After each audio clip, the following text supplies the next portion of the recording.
Yo, good evening. You know what time it is? It's dry bones time. So guess what?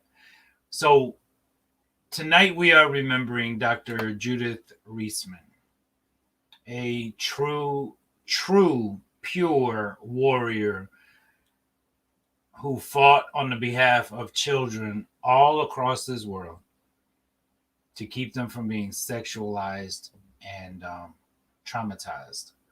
So I have a special co-host tonight, and then my special co-host and I have a special guest. Our special guest is Bonnie Gasper from the Child Protection League. So we'll get to hear from her. We're going to get to hear about what the CPL is doing. And the reason this is important is because I know that Dr. Judith Reisman's work benefited so many, but she was a true, I guess, I don't know if the word staple would be appropriate, but she was a true staple with the Child Protection League and all of that they do and are doing. So, yeah, I'm going to show you our new handout that just got completed, and it is going to be in print. So I was kind of like, figured I would, yeah, I'm tired too, so bear with me. I'm going to show this handout, and then I'm going to bring in my special co-host. She's special, all right.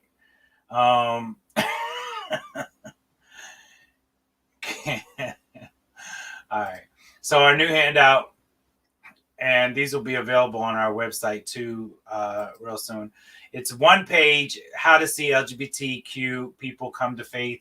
As a former transgender, homosexual, and someone who currently ministers to hundreds in this lifestyle, I want to provide some practical insights to help engage with those participating in an LGBTQ lifestyle. Yes, that is my before and after photo blended together to the left.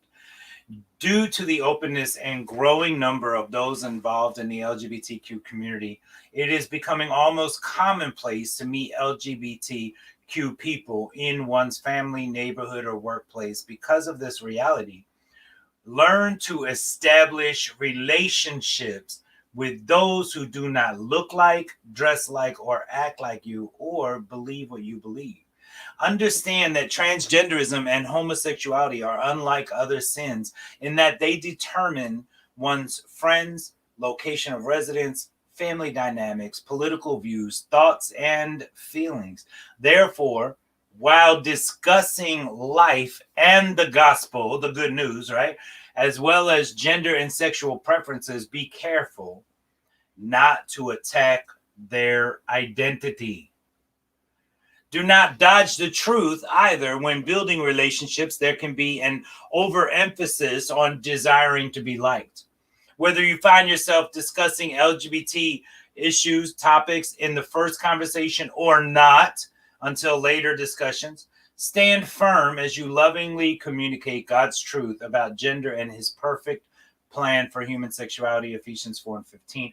Be the example.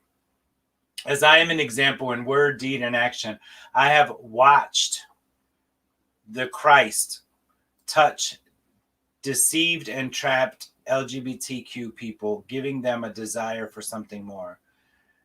The natural man does not receive things of the Spirit because they are foolishness to him. 1 Corinthians 2:14, by the way. Stop trying to force feed the natural man things that are only spiritually discerned. They take time to comprehend. Be available to take a walk, help with a task, give a ride, fix something, provide a listening ear, or go to lunch. In short, be available. Communicate God's love, but explain that knowing that God loves you does not get anyone into the kingdom. Only his mercy does that. We don't have to obtain God's love. We have it from the very beginning. We must obtain his mercy. Receiving his mercy happens by humbling ourselves before God in faith and repentance. And listen, do not beat someone up over one or two sins. Before I knew the Christ, Being homosexual or trans were not my only sins. We come to faith understanding that by nature we are sinful, which distorts every facet of our being. Therefore, salvation requires turning from all sin, and all means all, y'all, and turning to YESHUA, Jesus the Christ. So for any further information, of course, perspectives and resources, you can always check out the website, IBelongInMen.com. And so that's our new handout. They will be available on our website real soon. And now it is my pleasure. It is my honor. It is my duty. It is my job. All right. It is my only option right now than to bring in my very special co-host. Bam. That digressed quickly. Bam. Let's make you joy, y'all. Hello, strangers. Oh man. So, and I asked Vicky to join us because Vicky was my co-host and on the show with me when we had Dr. Judith Reisman on the show. Mm-hmm. So it's a pretty powerful show and something that we cherished. So I know Vicky really respected her and loves her work. Absolutely. So absolutely. Yeah. There are few times in my adult life where I could meet someone like in the flesh. There's people on TV and people in the Bible that you look up to with the limited knowledge you have of them. And I very infrequently get inspired, like I want to do something more with my life. And that show and meeting her and listening to all that she had done was truly a convicting moment in my life where I thought there's more that I can be doing. She was truly one of a kind. Amen. Amen. And so before we bring Bonnie in, I'm going to share a small video clip with y'all because, listen, Judith Reisman wanted to stop the sexualization of children. Okay, she wanted to protect children. And if you don't think that children need protection, then if you don't think children need protection from drag queens, right? In the library or in the schools, how about what if a drag queen told you? Hi, everybody. This is Kitty Demure, your friendly favorite conservative drag queen. Anyway, I have another message for heterosexual women, the ones who have children. I have no idea why you want drag queens to read books to your children. I have no idea. What in the hell has a drag queen ever done to make you have so much respect for them and admire them so much? Other than put on makeup and jump on the floor and writhe around and do sexual things on stage. I have absolutely no idea why you would want that to influence your child. Would you want a stripper or a porn star to influence your child? It makes no sense at all. A drag queen performs in a nightclub for adults. There is a lot of filth that goes on, a lot of sexual stuff that goes on. And backstage, there's a lot of nudity, sex, and drugs. Okay? So I don't think that this is an avenue you would want your child to actually get them involved in drag is extremely, extremely irresponsible on your part. And I understand you might want to look like you're with it, that you're cool, that you're woke, that you're not a Nazi, that you're not a homophobe, whatever it may be. But you can raise your child to be just a normal, regular, everyday child without including them in gay, sexual things. And honestly, you're not doing the gay community any favors. In fact, you're hurting us, okay? We have already had a reputation of being pedophiles and being perverts and deviants. We don't need you to bring your children around. So you keep your kids at home, or take them to Disneyland, or take them to Chuck E. Cheese. But if you need your child to be entertained by a big human in a costume or in makeup, take them to the circus or something. When they turn 18, then why don't you take them to the clubs on their 18th birthday? Because it's an adult thing, okay? So don't ruin your child's life, and don't ruin us, because that's what you're doing. Boom, shakalaka, boom, boom. Okay? That's right from the horse's mouth, right? So to speak. Totally. And Bonnie, welcome. Oh, wait, that's the wrong thing. Sorry. Stop. Thanks for having me. Absolutely. It's good to be back. Bonnie Gasper is with the Child Protection League, CPL Action, right? Correct. And where do you want to go first? You want to go to the legislative? Yeah, let's do that. If you can pull that legislative agenda up, that'd be great. So let me just, again, just to remind your listeners, our mission is to protect children from violence, exploitation, and indoctrination. And we do believe that indoctrination is the single greatest threat to children today. I mean, if you think about what's happening in the classroom right now, you guys, they're being lied to about their gender, their race, history, sexuality. I mean, even math is racist now, right? So math isn't even objective truth anymore. But what we do is we follow policy and legislation and curriculum and current events that all impact children. Now, Dr. Judith Reisman, she had a profound impact on our organization, and I'll get into that a little bit more when we talk about her more. But we've been very busy. So this legislative update here for 2021 is just showing some of the laws that, or some of the bills that we're focusing on this session. Now, unfortunately, there's no lack of things to work on, right? And there's so many more that we could be tackling. But these are some key pieces that I would like your listeners to hear about and be alerted to, because even though it may be specific to Minnesota, these really mirror a lot of what's going on in states all across the country, okay? So that first one is the obscenity exemption. And now when we were on your program last time, I think we talked about this. 43 states have an obscenity exemption in their in their constitutions. And basically what they say then is that if the material is considered educational, it permits K through 12 schools to show pornographic and obscene material to children. Okay. That's why we have things like comprehensive sex ed, and I don't know if you have a copy of it, but remember this horrible book, It's Perfectly Normal, with its graphic and pornographic pictures in it for 10-year-olds. This kind of stuff is allowed to be shown to children because of that exemption. It also allows libraries to bring in drag queens too. I'm sorry, what was that, David? Go ahead and show that book again. Oh, here we go. Here's just the cover.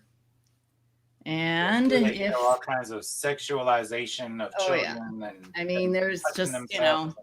there's all. I don't know if I can show this. Actually, might get in trouble on your show, but and it wouldn't be the first time. Yeah, right. But I mean, the stuff in this book is so graphic that it couldn't even be shown on our local evening news, which is an adult audience, because it considered inappropriate for the adult audience. So now think about that for a second. This could be shown to children, but not to adults, right?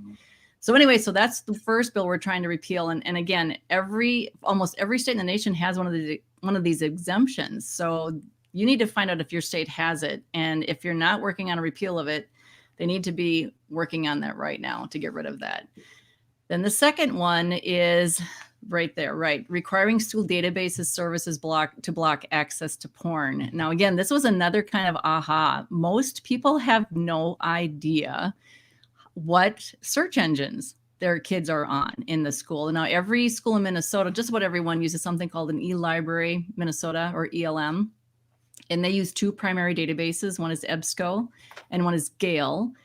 And these platforms don't block porn. Even if the school has filters on it, if the database provider doesn't block it, they can access it very easily. And we have actually on our website, on our YouTube channel, we have some videos documenting exactly how easy that is. We sign in under using a child's online sign on. You can get right in on your Chromebook, your laptop, whatever it is.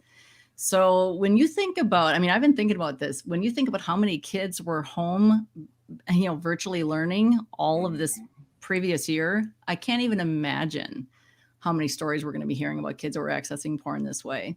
But Well, what this bill, absolutely, but, I mean, it gives them access to pornography. oh yeah, And yeah, like the one, what was it, Scarlet Teen? Scarlet Teen was one that Yeah. they found linked Right. to the people that were, to the kids in Ohio when they were sent home to do schooling at home because of COVID. And Scarlet Teen, on their website, they had DIY how to make your own sex toys at home. oh, I know, I Don't know. go spending $50 on a sex toy, because when your mom and dad find it, they'll just throw it out. So here's how Right. you can make one at home with household products. I mean, come on now. Yeah, no, I know. No, you are absolutely right. So yeah, I think parents would be shocked, and I think parents would be shocked how easily their kids can access porn, because they think everybody's being safe and stuff is being blocked because the school says they're blocking it, but they're not. It's super easy. It's just a couple of clicks away, and kids are into hardcore porn. So what this bill would require is that the providers have to prove they are blocking this access, and if they don't, their contracts would not be paid, and parents could actually file civil lawsuits. So that would be great. This one has some teeth. It would be excellent. Wow. So the next one that would be opposing, of course, the comprehensive sex ed. Again, they're back with that with a vengeance, right? 2020, I guess the only reprieve, the only blessing out of COVID so far was the fact that they had to, table that issue for the year.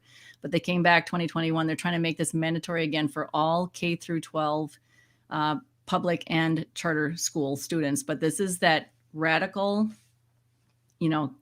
explicit, pornographic, basically kind of the way we describe it is kids are taught they can have sex any way they want, with whoever they want, whenever they want. I mean, that's really it in a nutshell, because they are just normalizing and encouraging kids to explore that everything is normal. Your gender is fluid. You can choose your own gender. It doesn't, oral, anal, and vaginal sex are perfectly normal. So is masturbation with or without, somebody else. I mean, it's crazy content, and it is not scientifically based, which is what they always like to hide behind, because it doesn't ever discuss the risks associated with this high risk sexual activity and exploration for children, whose bodies, by the way, are not fully developed, right? So they don't have the normal and natural protections that adults do anyway.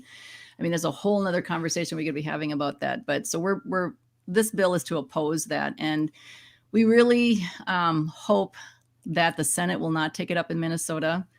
But if they do, we do want to have a roll call vote on it. So we're letting them know right now that we're going to get a roll call vote on it in the House, and we want one in the Senate, and it will be used for election material come 2022, re-election 2022 and 2024. It's really sick because, and they don't even care right now, because like our governor, Janet Mills, she just put forth a proposal that all Department of Education employees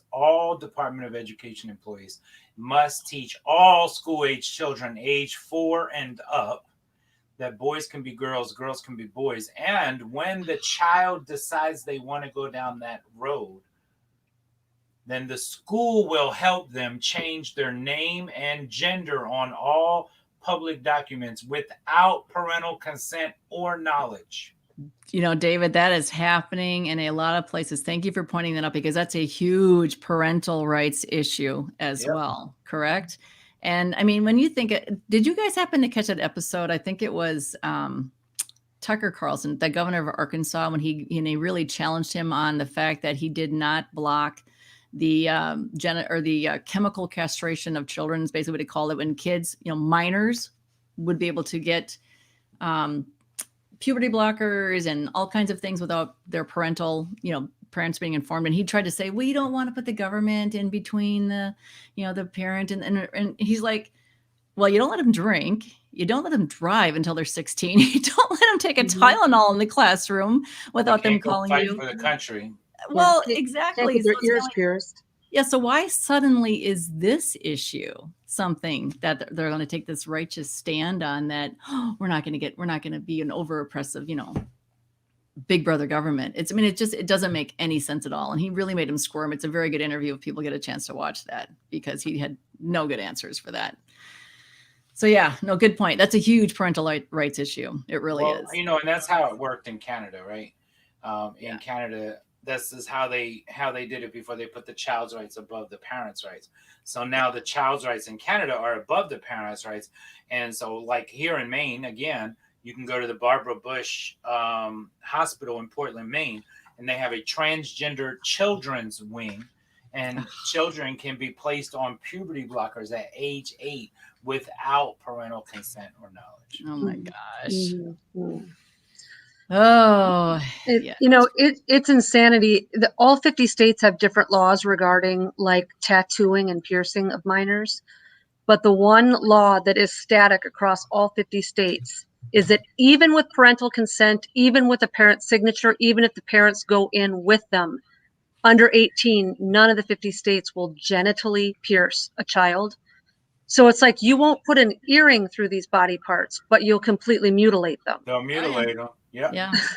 Yeah. And the thing about that too, what child thinks of the long-term ramifications of something like that? I mean, they're right. They don't. Well, and how can they when they're not being told about them? Well, right. And if they're pursuing something like that right now, there's obviously something they're struggling with internally, right? And so they're making a very emotional decision. So many times this is even portrayed as a social contagion because you see just these groups of girls that are going to Planned Parenthood now for, cross, sex hormone treatments, right? They're going as a gang. It's like a social thing. I mean, all of a sudden one comes out and all of them do. I mean, Because that that's is the not problem, normal and right? healthy. That's the problem. The problem is that they don't have self-esteem. They have low self-worth. They want to fit in. They want to belong. And so what's the newest fad? The newest fad is let's go get on puberty blockers. Let's go get some testosterone and get rid of these boobs because we can be better men than the men can be. Yeah. Well, and they don't think long term either. I mean, if they go down this path and they continue with it and persist, they, most likely will become sterile. They'll never be able to have children. Yep. I mean, that is a horrific thought. And to make these life-changing, life-altering, permanent medical interventions, it should be medical malpractice. It Absolutely. really should. There's also a shelf life with these medications. There's no medication. I mean, you can't even take Advil every day of your life before it starts to wreak havoc on your internal organs and consequences start to come into play. And, in the old days when people made these decisions in their 30s, they could pull this off until, their late 40s, early 50s. But when you start at 8 years old, if this is a life you want to continue in, by the time you're in your late 20s, you've already exhausted the shelf life of when you can keep taking those hormones. And so at that point, you either have to internally self-destruct or you have to continue in that lifestyle, but not have the physical matching up of it, because there's only so long you can take those hormones and those drugs before they just eat your insides out. Right. Good point. And they don't tell them any of the. Oh gosh, no. They don't tell them any of the health risks. No informed consent does not match the medical ethics standards in this country. Absolutely right. Absolutely right. It's so sad. All right. So then the next one is the Equal Rights Amendment. So this actually sounds and looks a lot like the, I think is it HR 5 at the federal level right now is what they call it, the Equal Rights Amendment that passed federally so far in the House? I think so. Okay. So this bill is very much same kind of language. This would be a constitutional amendment to the Minnesota Constitution that would recognize an unlimited number of gender identities, including no gender and gender fluidity. It would erase the meaning of male and female. It would affect, look at that list: family law, adoption law, health law, athletic policies, public, private, including churches, spaces across all civic, corporate, private, educational. It would enshrine gender identity as equal under the law. I mean, how do you even think about possibly implementing that? We have over 100 gender identities right now in counting, correct? And people keep thinking, well, there would be some kind of exemption, right? There'll be a religious exemption. Well, they have to understand, they have to hear this. This is a constitutional amendment, which means there is no exception. A constitutional right is for every single living, breathing human being on the face of your planet, correct? So it would erase the bodily privacy for women and children. It gives biological males access to invade all their private spaces everywhere. And you're seeing that now even playing out in California. How many men now applied to be transferred to female prisons, to women's prisons, men who identify as women. Yep.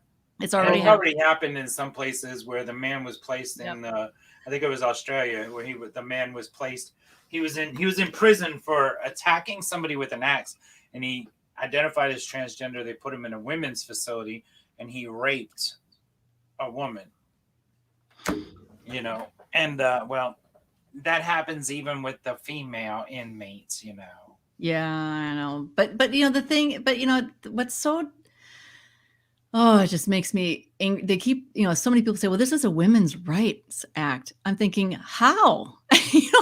Show me exactly, how does this protect women and children? I mean, where will this protect women and children? I mean, this is where I'm actually quite glad that there's a lot of self-identified rad femmes, right? Radical femmes out there who are talking. They are out against it, speaking against it, and they are doing some tremendous work in this area, but they are being silenced by the cancel culture as well. I mean, their message is not getting out. They're getting out on conservative channels and conservative media because their message is not welcome.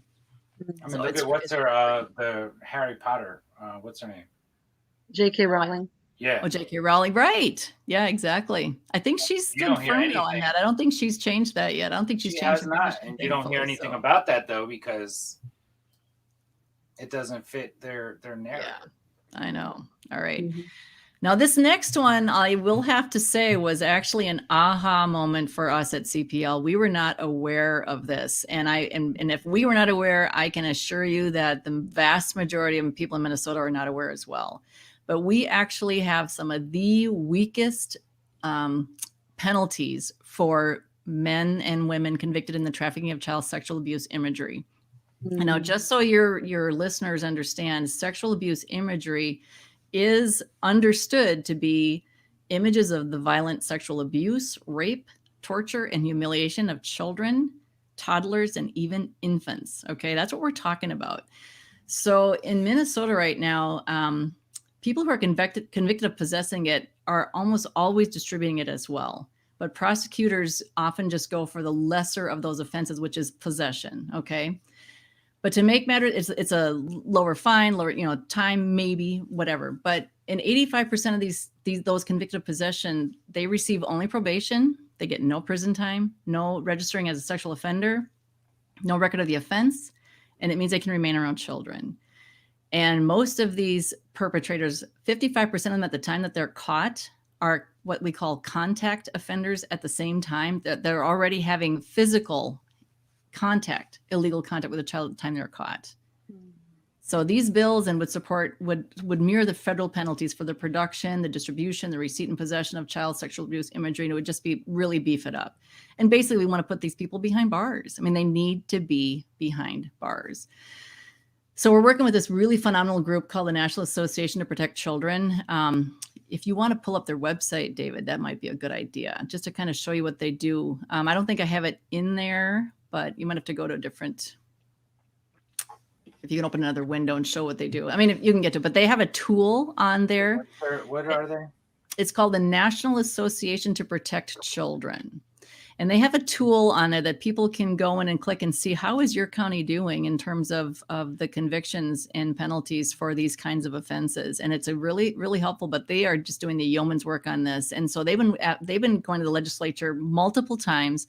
The Minnesota legislature, unfortunately, has just tinkered on the issues around the edges of this thing for years. They've really done nothing. They've just really thrown crumbs. There's been no teeth. So we're really, really hoping for these to be successful this session. And what we really want listeners to do, especially your Minnesota listeners, is to contact your own legislator and your senator and just ask them to be an author on this bill. Ask them to demand a hearing, because right now, as far as I know, last I checked, they had not even received a hearing yet. It's just like, they're kind of like, kicking the can down the road. If they don't have a hearing, well, we'll just deal with it next year, right? We don't want to postpone this any longer. So it's called the National Association to Protect Children. National Association to Protect Children. Let's see, right there, that protect.org. Yep, click on that. So I would encourage your readers, get on that site and look around, sign up to receive their updates, things like that. They are doing tremendous, tremendous work in this area. So really, really happy to have been introduced to them.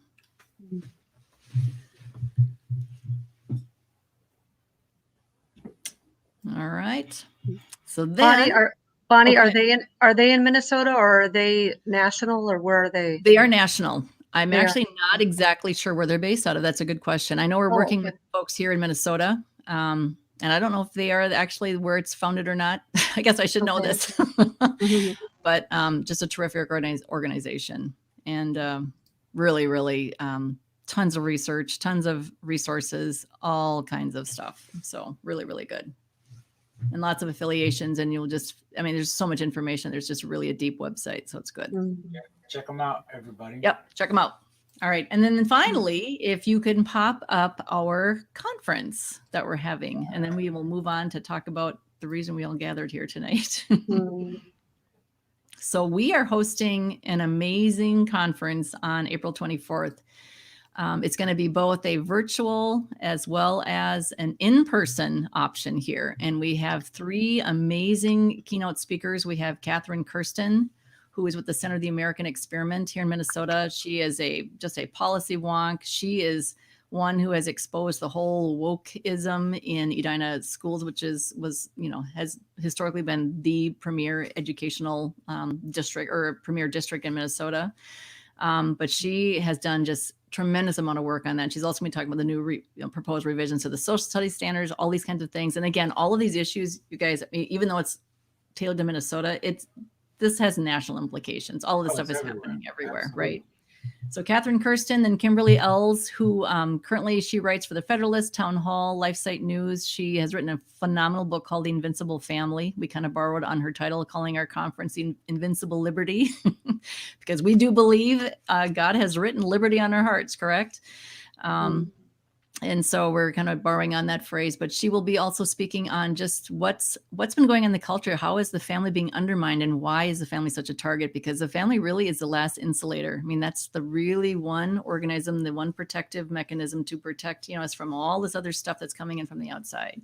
And it's just a phenomenal tome. She goes way back, just all the Marxist roots, all the things that are going after the family. It's really good. And then Alex Newman, if you haven't heard of him, have you heard of him, David? I'm just curious. I have.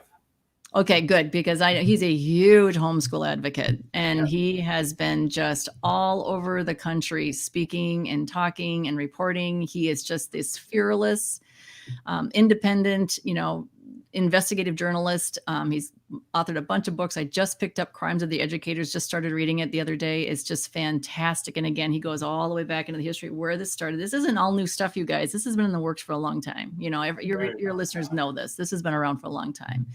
But he's written for the Epic Times. He's written for WorldNet Daily. And he's the president and founder of Liberty Sentinel Media, an independent media. So he will be speaking again as well about parents' options. And what I like about this conference, it's not going to be just talking about what's going on. There's going to be solutions here. Solutions are going to be offered to parents. What can we do? What can we do about our kids? What can we do for our educational options? So it's going to be a really exciting offering that way. And again, so if you can't be there in person, you can surely register to watch it online. And it's Saturday the 24th.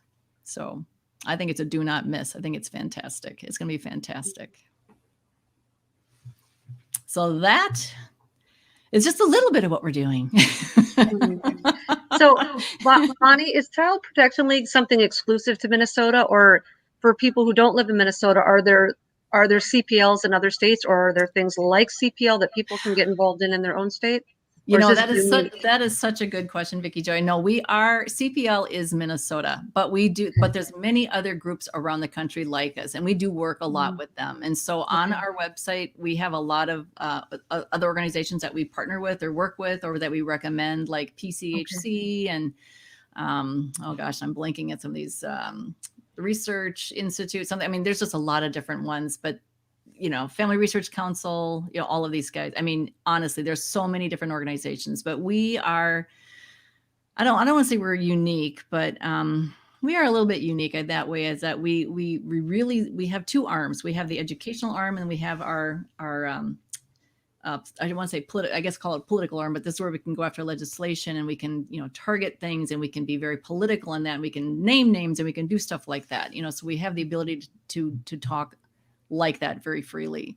But that was strategic to set it up that way, So, but yeah, so there's tons and tons of resources. And if you have listeners that want to find other organizations in their state, have them reach out to me. I would love to. I can get them connected to someone in that area if we know of somebody. Be happy to do it.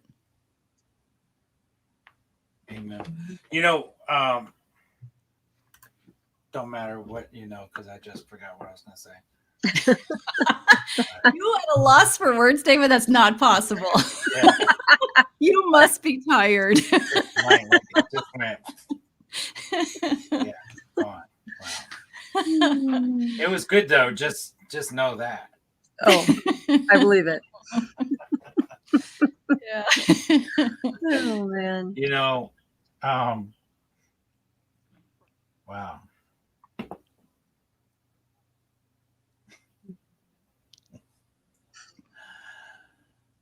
Help me out, Vic. Well, would now be a good time to transition to talking about Dr. Reisman? Absolutely. All right. Wow. Yeah, I'm tired, but there's just so much, it's like every other sentence, there's like something that clicks inside, like ding, ding. I ding. know. And so you have all these thoughts of what you could possibly be talking about. And then it's just like, you just sit back and you're like, gosh, if people only knew half of this. Well, and when you think about the legislation that we're focusing on, Judith had an impact on all of that, right? She was digging into all of this stuff. I mean, Huge. Unbelievable. I just want to share a quote that Barb Anderson sent me, and I thought this was fantastic. This is about Dr. Reisman.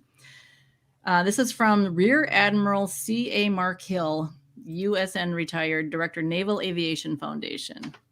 He said, Dr. Reisman's scholarship is sound, accurate, and has proven very useful for political and military leaders, private sector decision makers, or any American.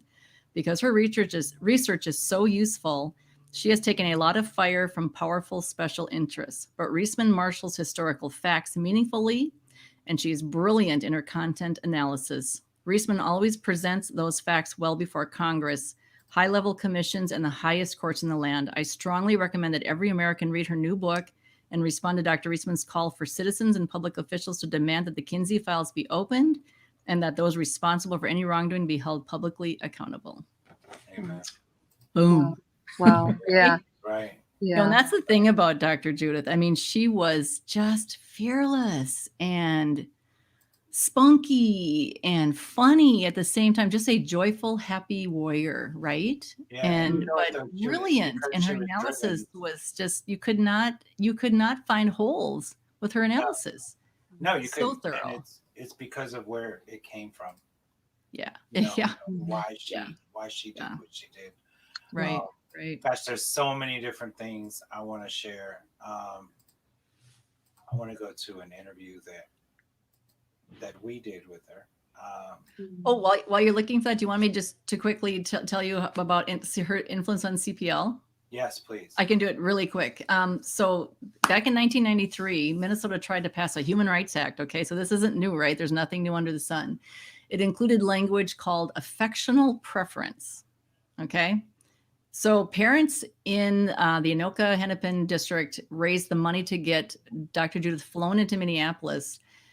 Within 40 hours, they had the money in. They brought her in to testify before the legislature, and she got that language removed. I mean, wow. She did this, right? This is a woman who goes all over the world, but she flew into Minnesota to help us out. Then in 2013, she gave a 9-hour teaching in Barb's home, and about 45 people attended. And it was just kind of a whole, introduction to comprehensive sex ed and Alfred Kinsey and all this stuff. And it was really kind of an eye-opener for most people. They didn't have any idea what was going on. And what kind of predicated it was that at the time, Minnesota was proposing the anti-bullying bill, right? We were one of the only organizations in the state that was opposed to it. So we were the outlier because, you're against a bullying bill? Well, we knew that the language in that bill was going to codify into law all the stuff we're fighting now, right? All this gender stuff, all this gender talk, this hypersexualization, social emotional learning. I mean, normalization of all identity. I mean, we could see it all. And it created this massive government agency that we have now in Minnesota called the Safe and Supportive Schools Technical Council. I mean, it's just, and they just crank out, just one bad thing after another. But that's where we discussed the bullying bill and our concerns. And it was Judith who said, we need a child protection league. And there it was. Wow. And there it was. That was the name of our organization. And that's so we stand on her shoulders. Wow. Wow. We stand on her shoulders. Good. Yeah. Wow. That's really good. Yeah. We couldn't have had a better, a better guest on tonight to with us for this. But there's so much. Gosh, we could be here until 2:00 in the morning. Yeah. Really, because there's so much information out there. I want everybody to actually go ahead and go out there and do some research. And we're going to look at a couple excerpts from her book and maybe a couple excerpts from Vicki and I's talk with her. Grateful to hear that. Thank you so much.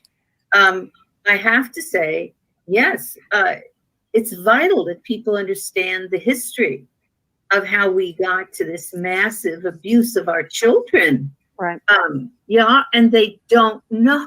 They purposefully don't know the history. I mean, Alfred Kinsey, remember, this is 1948, and you're talking about 1970. You're already, when you were born, I guess, right?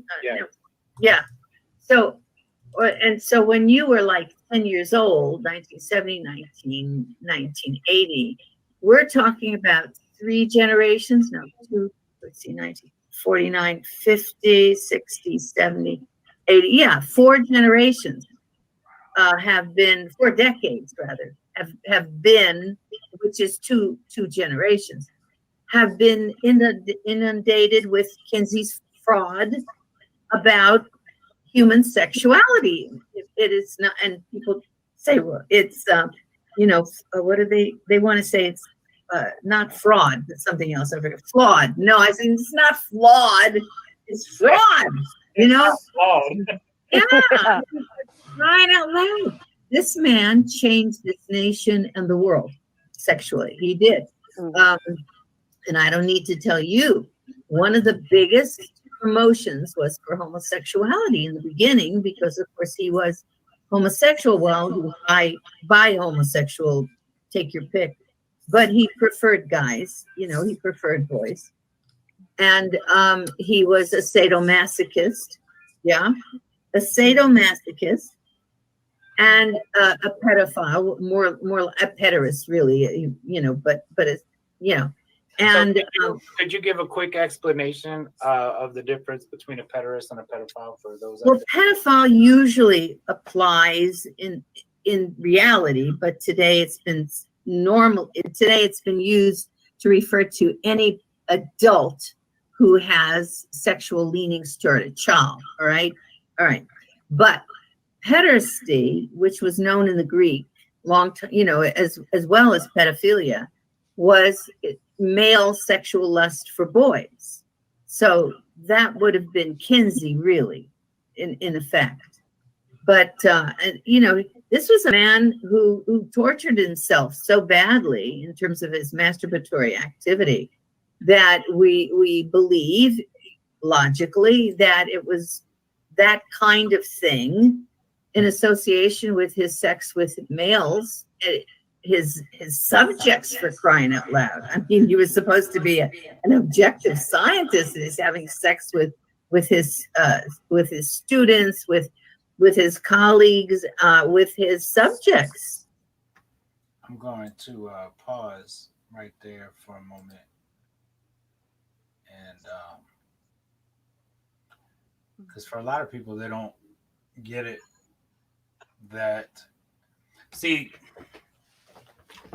So you're talking the 40s, right? So I have, within the last year and a half, I have kind of infiltrated a forum on a website and it's for NAMBLA, Mhm. right? North American Man Boy Love Association. It's a pederast organization, and I've infiltrated it under, of course, an assumed name and identity, and or screen name, I should say, because it's not like, it's not in person. But there are so many stories in this forum of men who are from back in the 30s and 40s and 50s, right? The 40s and 50s, I should say. And so now they're 80 years old.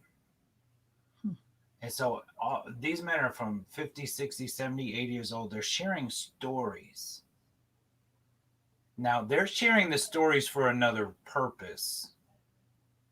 But what I see in the stories is in them sharing their stories is really like a cry, right? A cry out because of the injustice that was done to them. Because listen, these stories, some of them I can't even read, but a lot of them I do push through, because these are stories about when these 60, 70, 80-year-old men were boys, and they were in the Boy Scouts, or they were in gym class, or they had detention after school, or their reverend wanted to have a word with them in private, or their father, or the men at the public swimming pool, where they went and used the cinder block bathroom in the park. And in all of those situations, these men were molested. Some of them talk about how they're scout leaders. Remember, 40s and 50s, sexual revolution. This is when Kinsey was at his high point.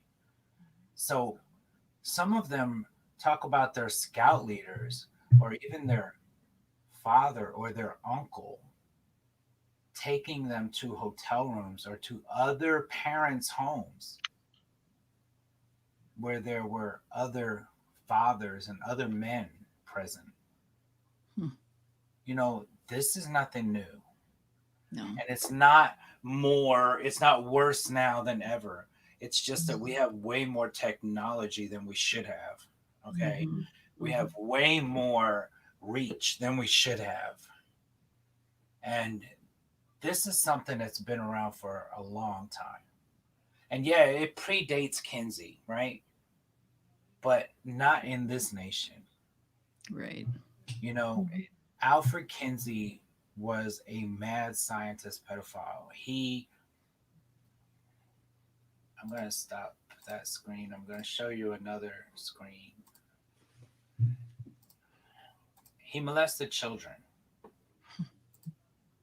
Children ages 5 months. I actually think it was 3 months on another table. But 5 months up to 14 years old, right? He said they had multiple orgasms in pre-adolescent males, not females, males. He timed their quote-unquote orgasms of 196 boys under age 12. And you know how he knew they were having an orgasm? Because 5% had hysteria. 17% were weeping. 22% were sobbing. 8% fought back. 3% fainted. And 45% had spasms. Listen, these aren't the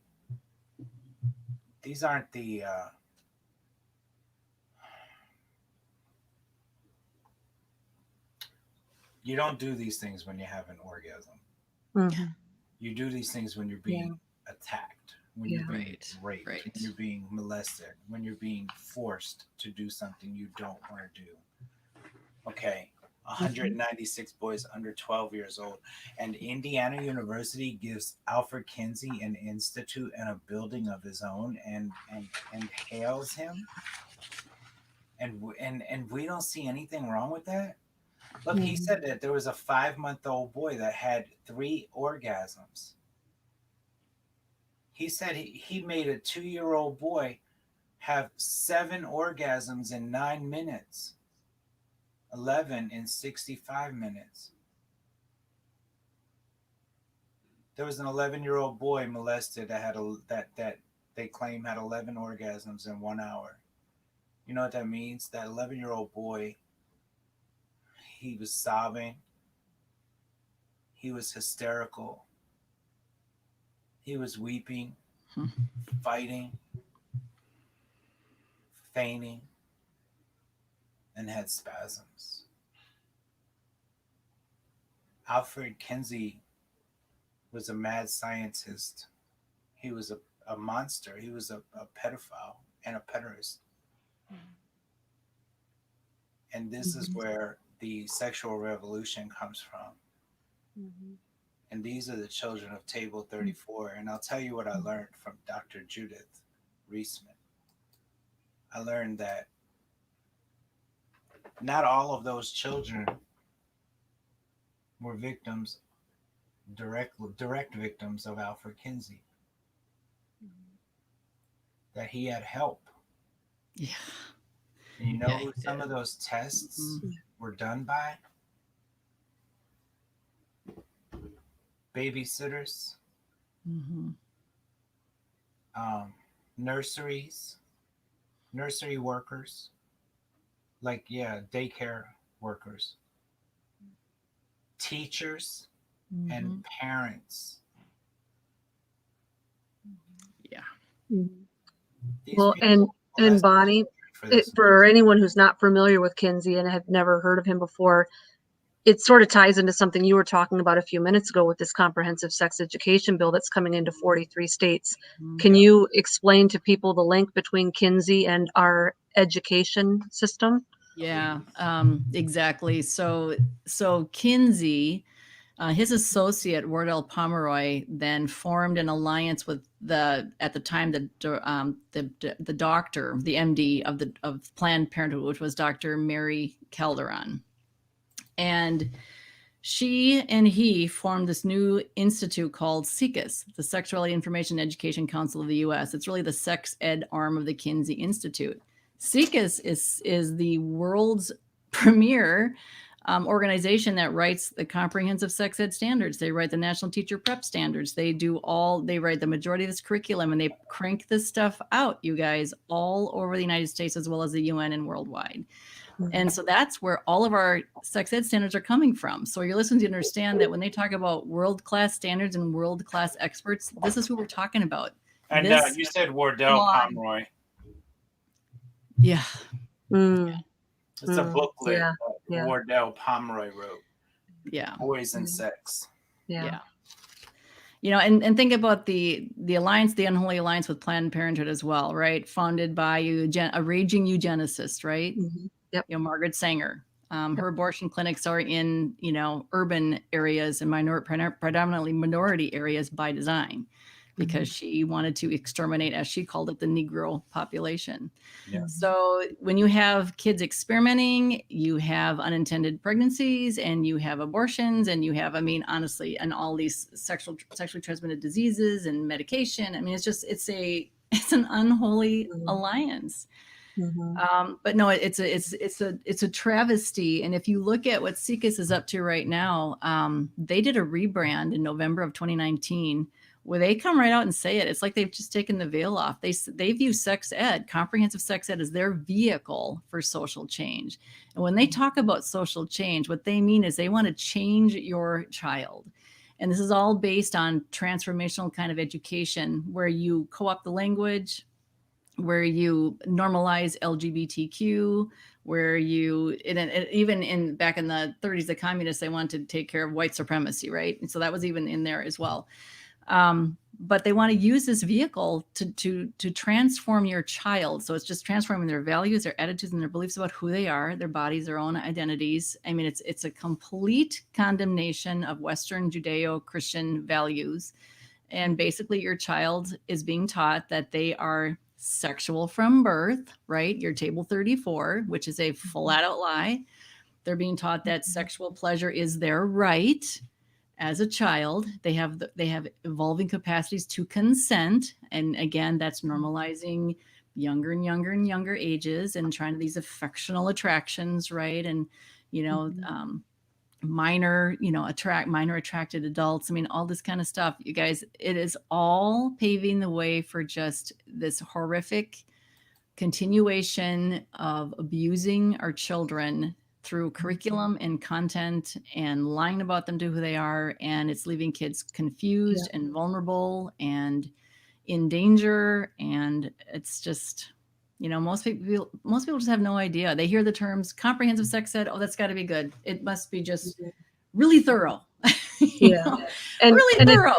And it's not education. It's grooming them for the grooming. Absolutely. Totally sexual grooming.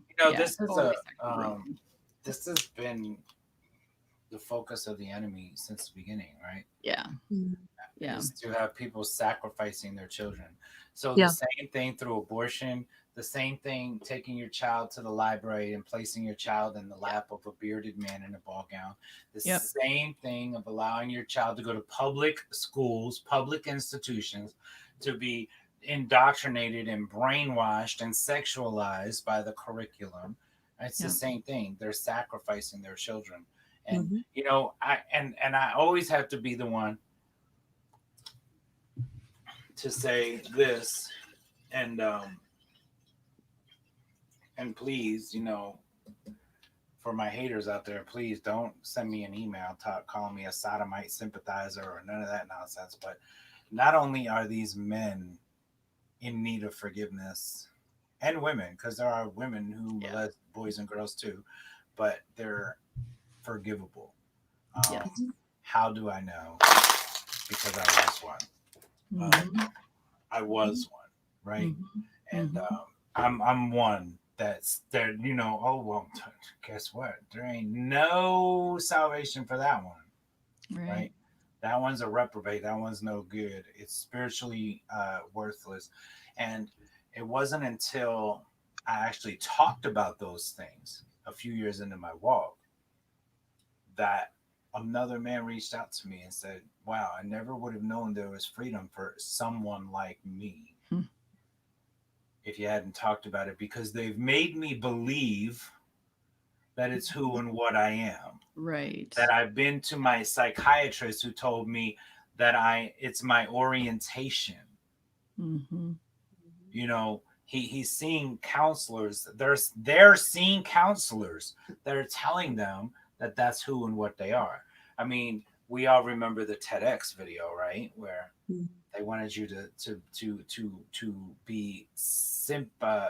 sympathize with a pedophile because it's just who they are. It's their orientation, but it's the same means that they did for homosexuality and transgenderism and all the rest of the isms that are out there. Right? So I want to look at, gosh, I could look at things all night with her. Well, she has quite a volume of work. Showing, children who were screaming, quoting him. I'm quoting him. Screaming, writhing in pain, striking the man he defined as their partner. Oh, yes, there's table 34. Yeah. There you are. The top one is a 5-month-old. There's a 4-year-old there who was being raped throughout the 24 hours, he says, and had 26 what he called orgasms. Excuse me? So I looked up what I said, what is this guy saying? What is he saying when I read this? And I thought, what does he call an orgasm? I was sure he would never define it, I mean, he wouldn't. Well, he did. He did. He wrote about what he called an orgasm, which was when these children, and he says, weeping, hysterical tears, especially among the younger children. This is one of the few times he used the word children. Most of the time, he'd say they were pre-adolescents. Language is very important. Amen. And they were writhing in pain, and they were having convulsions. And he concluded and told the world. And by the way, it was printed and is printed in the sex education manuals, the most famous ones, Crooks and Bear on human sexuality. They quote him like this is the word manna from heaven. He's telling the truth. They quote him saying that these children really enjoyed the experience because they returned to have more of the same. My goodness. I mean, Lord have mercy. It's unbelievable. It is. And It's unbelievable the adults in the room didn't see this for what it was, right? You know? how can you not?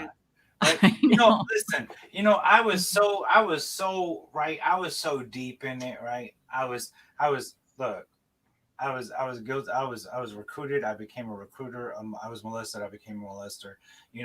I was guilty of luring boys into that movement. And not all teenagers, some preteen too. And listen, even back then, I knew that some things were just wrong. Mm-hmm. I would tell my friends that were drag queens or trannies or homosexuals or whatever they call themselves. I would tell them, you can't raise children. What the heck is wrong with you? Mm-hmm. That's not cool. Y'all can't be having that. Y'all can't raise that child. You know what's going to happen to that baby. I would say those things to them and I meant it, right? I remember right before right before I got saved in 2008 when I was walking around with a walker and still going out to the casinos and drugging it up and engaging in sexual activity and doing my thing.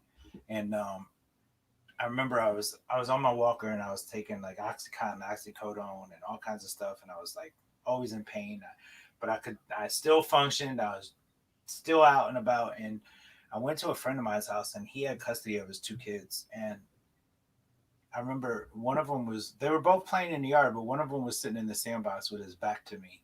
And I was on his deck and I kind of was leaning over my walker and onto the railing of his deck. And I was just watching the kids play. And I mean, I wasn't thinking nothing. They were young. They were like 5 and 8. And I remember he came out with a drink, a mixed drink. He sat it on the railing in front of me and he leaned over and he said in my ear, he said, "They look delicious, don't they?" Oh. And at that moment, I realized that man was molesting his children. Mm.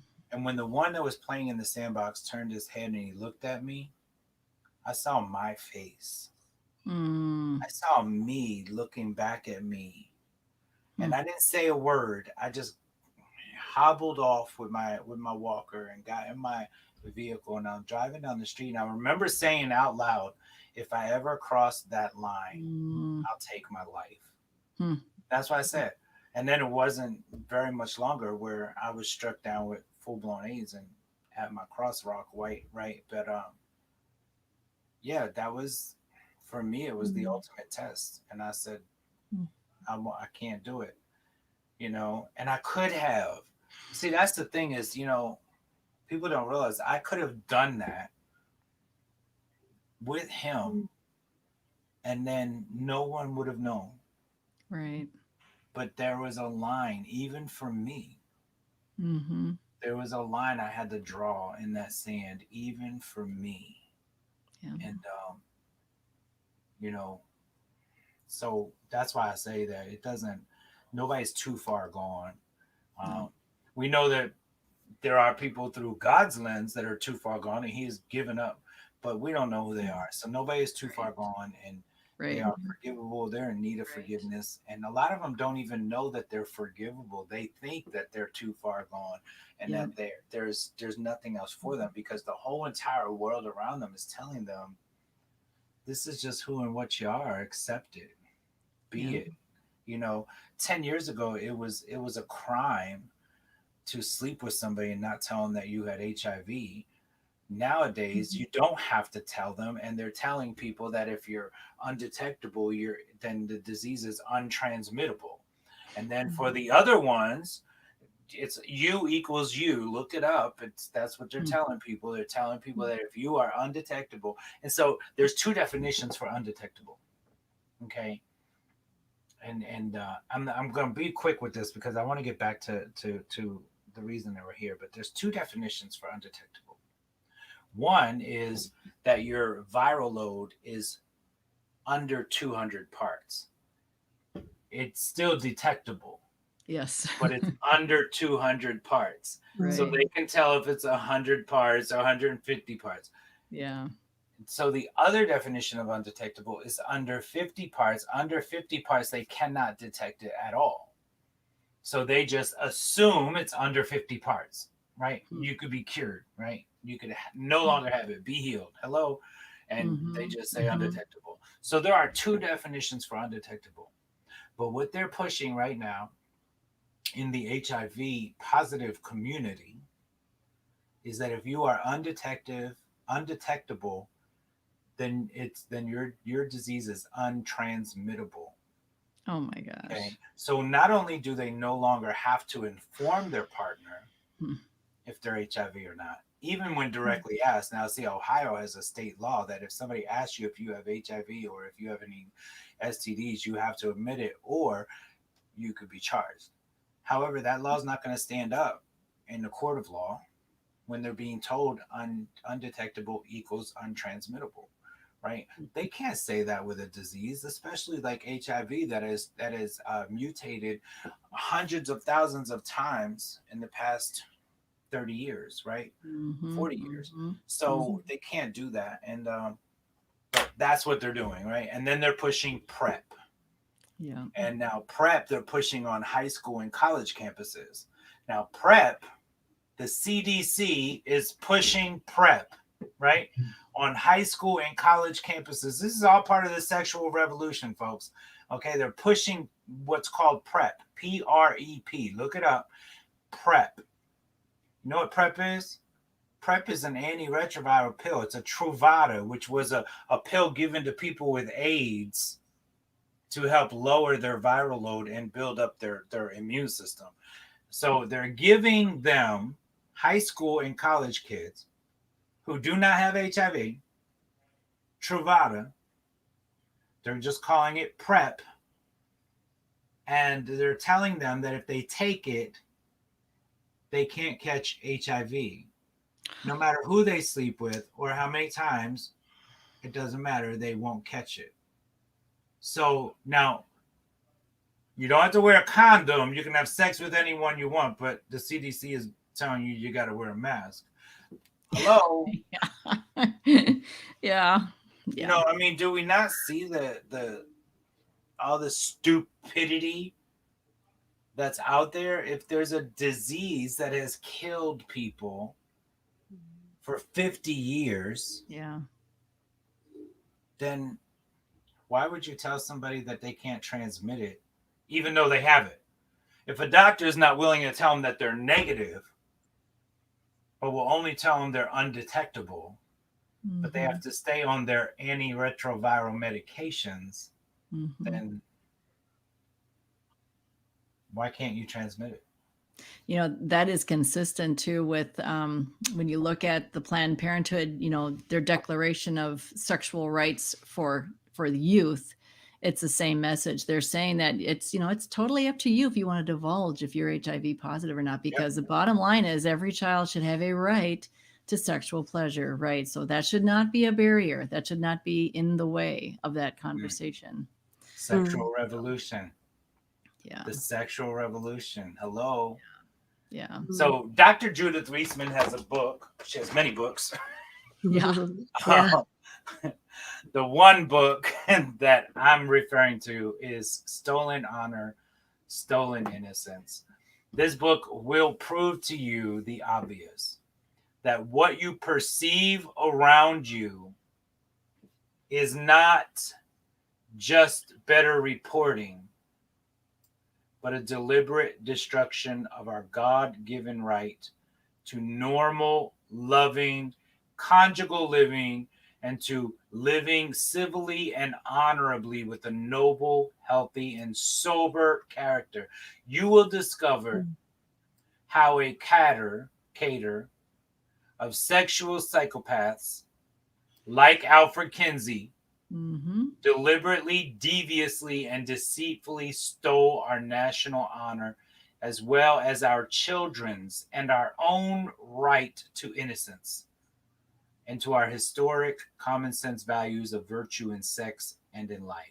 You will learn about our virtuous laws that had raised the age of consent to 16, 18, and even 21, had outlawed seduction, abortion, pornography, sodomy, adultery, etc., and often provided death or life in prison for rape, and how these laws were systematically dismantled by a cult whose malicious leaders' own twisted sexuality drove him to assault the sexual morals and laws that had long protected and prospered a Judeo-Christian nation. Judith Reisman says, I lived a very happy life until 1966, when my 10-year-old daughter was raped by a 13-year-old friend of the family. She had told him to stop, but he persisted. She would like it, he said. He learned this from his father's Playboy magazine. The boy left the country before we learned of his crime and the fact that my daughter was just one of several neighborhood children he had raped, including his own little brother.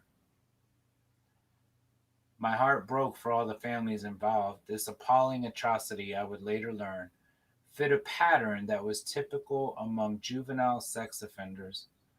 Over the years, that pattern would spread throughout society. It was an infectious environmental disease. People, listen. When a child is molested or raped, it turns on something in their brain, something that shouldn't be turned on until their marriage bed, but sometimes something that shouldn't be turned on at all. Okay? And so that child, most of the time, majority of the time, sees nothing wrong with engaging in sexual activity with children and adults. That doesn't change as they get older.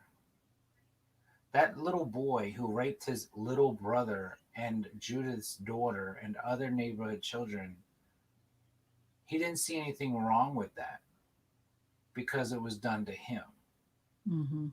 Right? And then, listen, when that person gets older, not all of the time, because, you know, I get emails from people saying, well, I was molested and I never molested anyone, so that's a lie. No, it's not a lie. It's just not your case.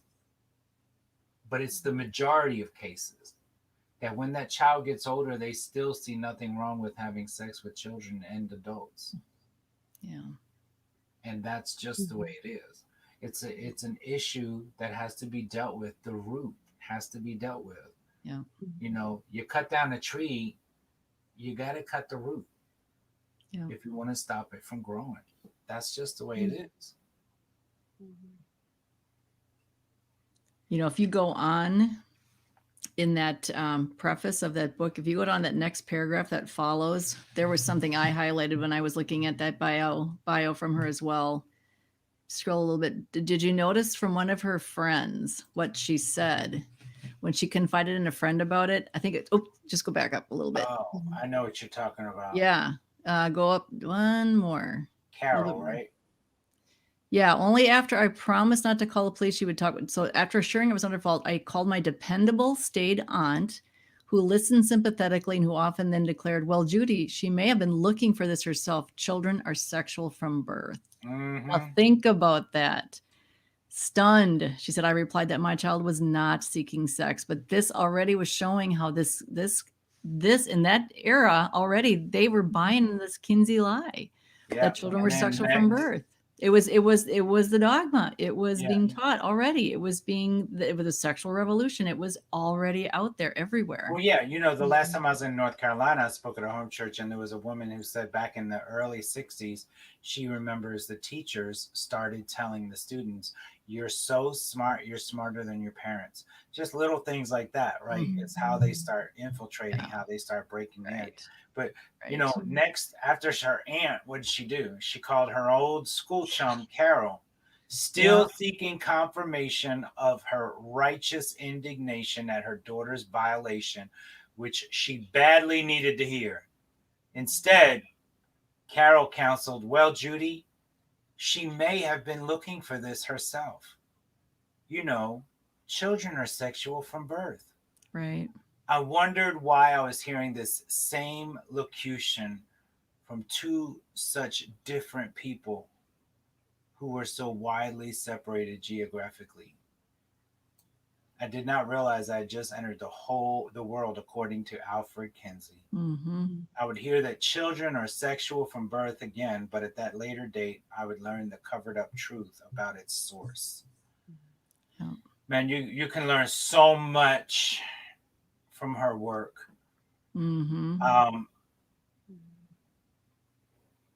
I presented 80 slides. This is Judith. I presented 80 slides depicting child pornography in Playboy magazine and some in Penthouse. Later, as I left for London, a Canadian psychologist whispered to me that I was right, that images of child abuse in Playboy and Penthouse would trigger copycat sex crimes against children.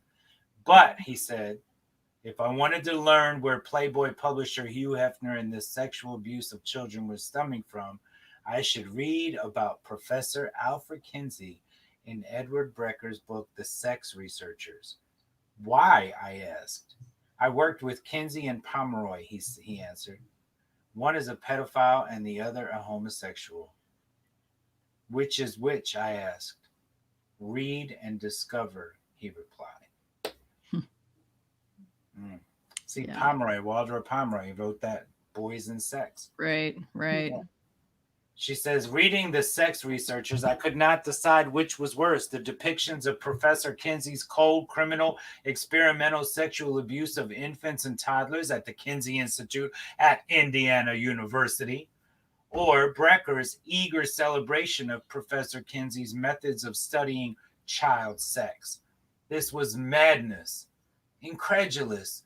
I checked Professor Kinsey's book to verify Brecker's quotes. Yes, Brecker quoted Professor Kinsey accurately. Infants were genitally tested for their ability to have what he called orgasms, as were hundreds of other children. Professor Kinsey was the world's scientific authority on child sexuality. So my aunt and my school chum, who had told me years ago that children are sexual from birth, were just parroting Professor Kinsey and his disciples. After graduating from Case Western, doctorate in hand, I left America with my family to do research in Israel. In 1981, I sat in my mountaintop office in Haifa University, staring at Professor Kinsey's world-famous book, Sexual Behavior and the Human Male. I was rereading page 180, which contains something called Table 34, which we looked at. Had I missed or misunderstood something? I had read biographies of Professor Kinsey, hundreds of positive articles and chapters about him and his work, and the few scathing reviews.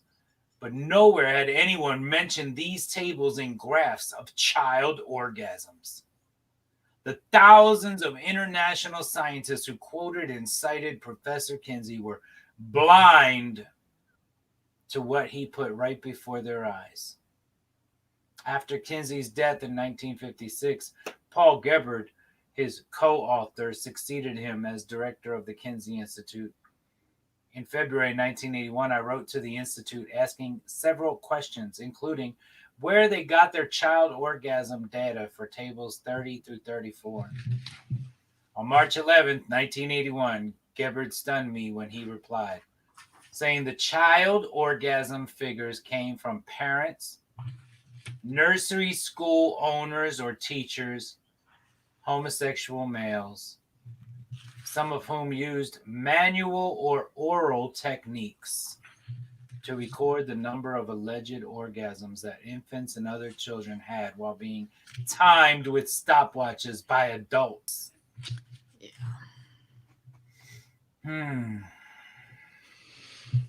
Lord have mercy. I know. I don't know if I highlighted anything else in here. When we had her on the show, there wasn't much else. We were just so taken by her and her passion and her compassion, right?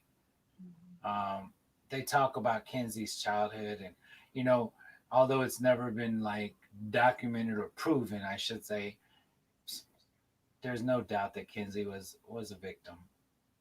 Yeah. You don't do that kind of stuff. Yeah. And you don't just think of it yourself. Right. You know, those things were done to him. And that's not an excuse. It's not an excuse. You know, I tell people all the time, no, the things that happened to me were not an excuse for what I did to others. Don't have pity on me. I was a monster. But I chose to be a monster.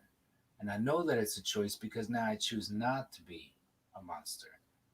And you know, the Boy Scout movement, we see it everywhere, right? The Boy Scout movement. And sadly, I'm reading stories from some of the men who may have even suffered at Kinsey's hands. Who knows? Yeah. Bonnie, do you know, with the way legislation is moving, are private schools going to start being forced to do this too, or they'll lose all their funding, or maybe that's not the way the funding works, but is it headed in that direction eventually? You mean in specific to what, the comprehensive sex ed, or? Yeah. Well, because, okay, so right now, you know, as far as comprehensive sex ed as a standalone, a private institution would not be required to teach that. Okay. But with the Equality Act, Yeah, that's what I was thinking. So it's like a backdoor. I mean, there'd be no way to prevent that from happening if it's a constitutional right that you'd have to be recognizing all these different genders and all these different lifestyles and all these different, I mean, men invading, you know, you have to treat that as dogma. I mean, it would just be a matter of time before CSE would be walked right in the back door.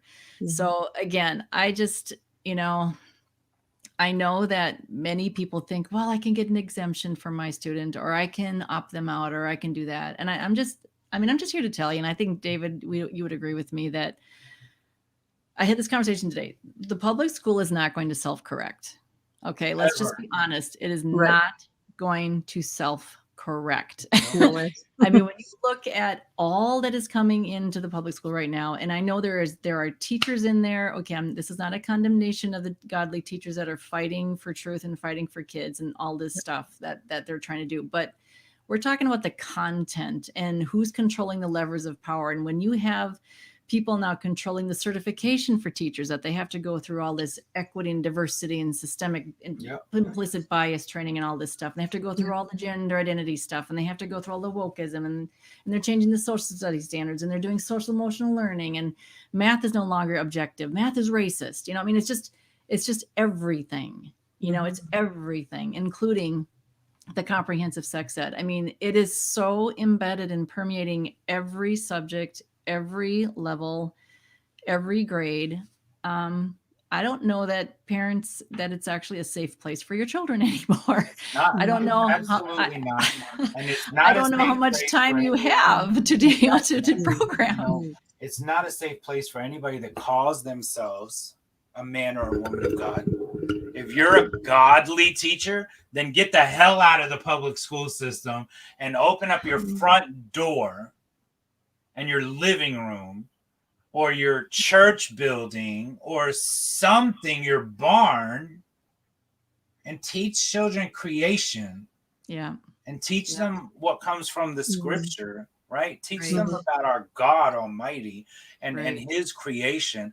But I mean, you cannot be, you know, gosh, I remember, 3 years ago, I was like, well, we can't abandon the public school system because there's always going to be people in there. And then a year ago, I was like, well, I don't know, maybe I should rethink that. Now I'm like, abandon them. Abandoned ship. Yes, Yeah. abort, I right? know, It's I get know. over it, get past it, leave it alone. It's dangerous. It's murdering children. And listen, the only and you know, when I look at the public school system, the only thing I see that is half good is that when children, I mean, they're being sacrificed, and when they go right into the arms of the Lord, right? And Yeah. I'm like, just abandon the public school system, Mhm. pull out completely. And I'm telling you, if Christians, I'm talking about God's people, right? God's people that are called by his name, truly God's people, those who, when persecution gets here within the next few years, because it's a coming, when it gets here, they're not going to renounce Yeshua, Jesus the Christ. They're not going to say, I don't know that man. They're not going to deny anybody 3 times. You know, Right. they're going to stand up regardless of what's going to happen to them. When that persecution comes, what are the godly teachers going to do? Yeah. Are they going to completely renounce their God?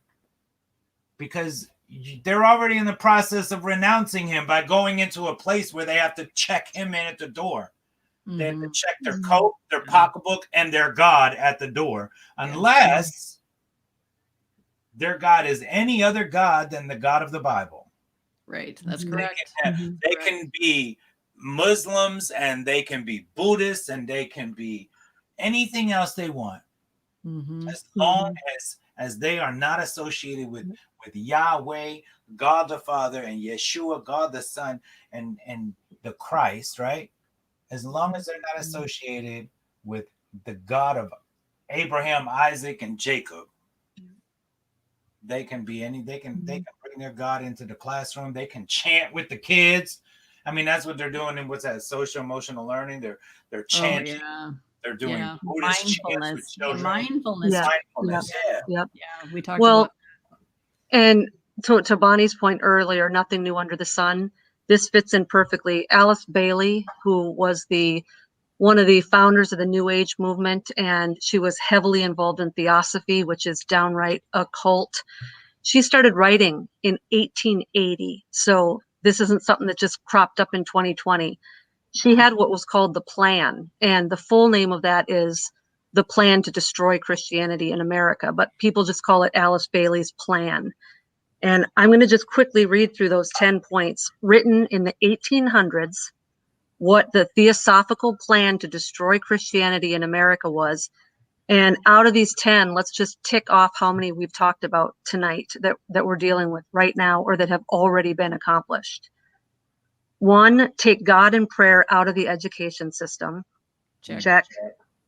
Reduce parental authority over the children. Check. Destroy the Judeo-Christian family structure or the traditional Christian family structure. Check. Come on. If sex is free, then make abortion legal and make it easy. Check. Make divorce easy and legal. Free people from the concept of marriage for life. Check. 6, make homosexuality an alternative lifestyle. This is the 1800s, guys. Oh my gosh. This goes into the Obscenity Act. Number 7, debase art. Make it run mad. Wow. Yeah. Check. 8, use media to promote and change mindsets. You were just talking about that, Bonnie. Social change, transformation. 9, create an interfaith movement. David, you were just talking about that. Yeah. And number 10, get governments to make all these law and get the church to endorse these changes. Oh my gosh. All 10. Wow. We're done. We're there. Well, we are a post-Christian nation. I mean, there's no doubt about it. We are a post-Christian. Yep. You know, and that I wrote that title down, Vicky Joy. I've got to read that because that is profoundly prophetic. Yeah. And for anyone who knows theosophy, and I won't go on my little rabbit trail because I could talk about theosophy all night, but theosophical stuff is embedded everywhere, and it's pure. It's a mixture of occult and New Age and Buddhism and Christianity. They throw Christianity in there too. So they very cleverly use a lot of our buzzwords. So when Christians hear them talk, it's like, oh, we're on the same page. They said Jesus. They said salvation. And it is embedded in every Disney movie, every children's lit book. And I mean, it goes all the way back, and it's embedded into the Wizard of Oz and into Alice in Wonderland and all of these things that we give our children because they're classics. And it is just carefully crafted occultism branded in Christian terminology. And Alice Bailey was the founder. She was way up, like started that stuff with Helena Blavatsky, one of the theosophical ladies. And Helena Blavatsky was listed amongst Dr. Mengele and Adolf Hitler's heroes. So that is what we are letting come in through our church doors and through our postmodern theology, and in all of our, we're going to love the homosexual community by refusing to preach the gospel to them. That's not love. Right. Just rushed on the affirmation path. Everything's okay. You can do whatever you want to do. There's no judgment. Right. Yeah. No. That is one thing we learned from our Reclaim It conference. Did we not, Vicky Joy? I mean, we were in this conference together, David. That's actually the last time I got to work with Judith. She did a presentation there as well, and it's fantastic. And if your listeners want to look it up, it's called Reclaim It Virtual Conference. Reclaim It, Your True Identity in Christ, the virtual conference. And the archives are still available. Just fantastic stuff. Oh, I think I saw some of that. It was. I think we sent you a link to that. Yeah. But I mean, we were talking about this a little bit earlier. The title of her book, I think, is interesting, Stolen Honor, Stolen Innocence. But one thing our conference was talking about was the stolen identities of our children. Their identities are being stolen. They are being absolutely lied to about who they are. I mean, when you start with a child in preschool and you tell them that, oh, your doctor, he just assigned you a gender at birth, but you can choose something later, or if you feel like a boy, you can be one. Oh my gosh. And I'll never forget when I was in the high school, the first time I went into the high school in Columbus, and the kid said, I'm a cis male. I said, you're a what? I said, I'm a cis male. I said, I really didn't know what it was. And I wasn't even trying to be funny. I was like a sissy? He was like, no, man, I'm not a sissy. I'm a cis male. I was like, okay, tell me what that means. He's like, the doctor said I was a male at birth. I grew up like a male. I identify as a male. And I'm looking at him and I'm like, that's because you're a male. I know. It's because you're a dude. Yeah. And he was like, no, I'm cis. And I'm like, where does this stuff come from? I know. And it's insanity, because we've now got 100 genders because everyone gets to say whatever they want to be. Oh, well, but it doesn't even end there. But if I want to be female, I have to be cis female. No, I want to be female. That's what I want. So well, not only that, you can choose. They'll give you a blank space to put your own in there. Yeah. And then but we can't choose. We have to be cis male or cis female. So they've even assigned us one. So it's like, how come I'm the one person that doesn't get to pick my own gender? And speaking of insanity, this was something else I wanted to mention. Now, this wasn't on our legislative update, this is happening in other states as well, but there are so many efforts to ban conversion therapy, right? Yes. So when you think about how they've co-opted that language again, they're saying for an individual who is struggling with their gender identity, for them to seek counseling, professional counseling, and let's say it's Christian or it's whatever, it would affirm their God-given biological gender, right? That's called conversion therapy. All right. But if you cut off healthy organs, if you take cross-sex hormones, whatever, they call it gender affirmation surgery. What? You know, Mhm. I mean, Mhm. all of this stuff is just, again, it's just confusing our children. Yeah. It's Well, just and it's leaving the ex-LGBTQ people in the dust, because when people genuinely from Yes. their own choice decide Yep. this stinks, I've been sold a bill of goods, I'm miserable, I'm addicted to drugs, I Right. have a trail of rejections and breakups in my past, I'm Yep. sick and I'm sick and tired of all this, they can't go anywhere to get help because it's now illegal for anyone to help them, even if they are asking for it. Right, right. Yeah. So again, be mindful of that. In Minnesota, we have an organization that's heavily funded. They get a lot of their funds are being raised by the Drag Queen Story Hour brunch things, whatever. But they are going to city council meetings and school boards and pressuring them to adopt these conversion therapy bans. I mean, they're just making a lot of noise, and it's kind of a true adage that the squeaky wheel is getting the grease.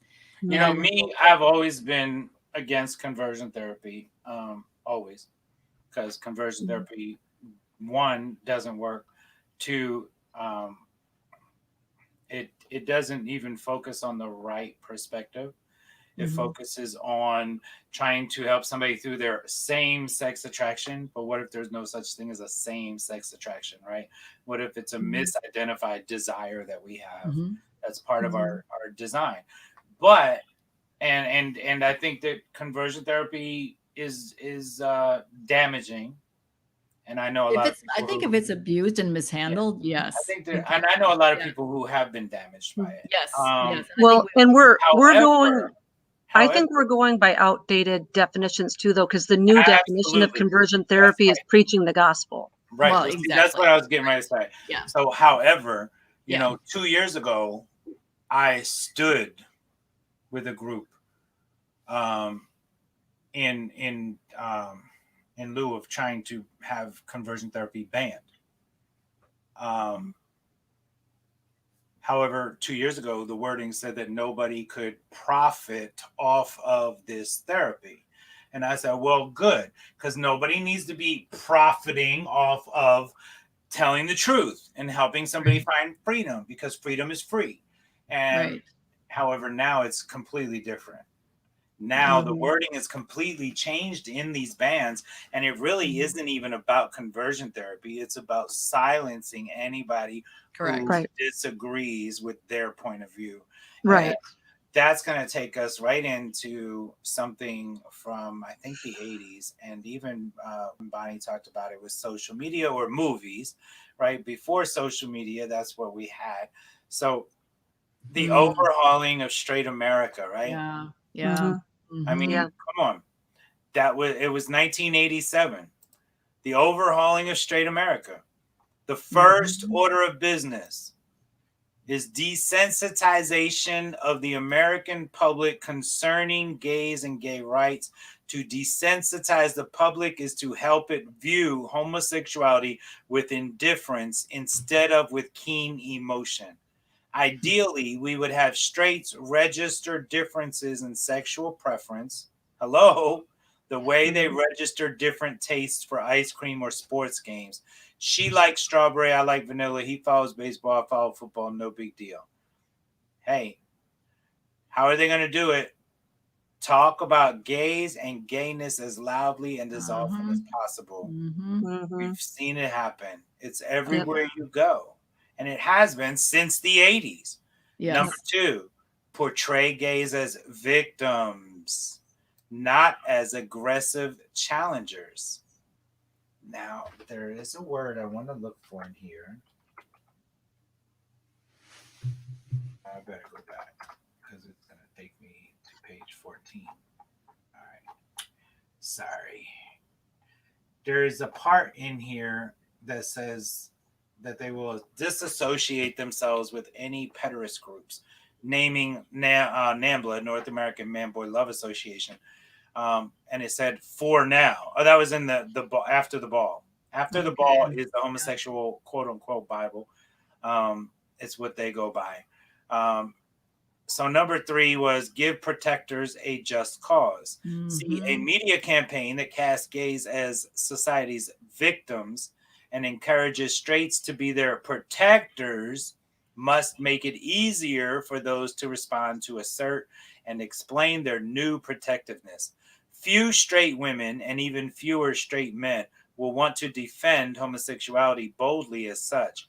Most would rather attack or attach their awakened protective impulse to some principle of justice or law, to some general desire for consistent and fair treatment in society. Our campaign should not demand direct support for homosexual practices, should instead take anti-discrimination as its theme. 4, make gays look good. In order to make a gay victim sympathetic to straights, you have to portray him as every man. So this basically is saying, I'll just read it. But an additional theme of the campaign should be more aggressive and upbeat to offset the increasingly bad press that these times have brought to homosexuals. The campaign should paint gays as superior pillars of society. Yes, we know this trick is so old it creaks. Even in their own agenda, they're sassy, cocky little, Number 5, make the victimizers look bad. Have we not seen enough of those who speak the truth being made to look bad? Right? Mm-hmm. The public should be shown, pay attention, folks, images of ranting homophobes whose secondary traits and beliefs disgust middle America. These images might include the KKK demanding that gays be burned alive or castrated. Bigoted Southern ministers drooling with hysterical hatred to a degree that looks both comical and deranged. Does that tell you where Westboro Baptist Church came from? Baptist. Thank you. Yep. It was a plant. Yep. Deranged, menacing punks, thugs, and convicts speaking coolly about the fags they have killed or would like to kill. And then a tour of Nazi concentration camps where homosexuals were tortured and gassed. Number 6, solicit funds. The buck stops here. Massive campaigns of this kind would require unprecedented expenditures for months or even years, an unprecedented fundraising drive. So basically, the elites. What are the elites into? How do you get the elites to give up their money? You give them what they're after, right? Children. Oh, yeah.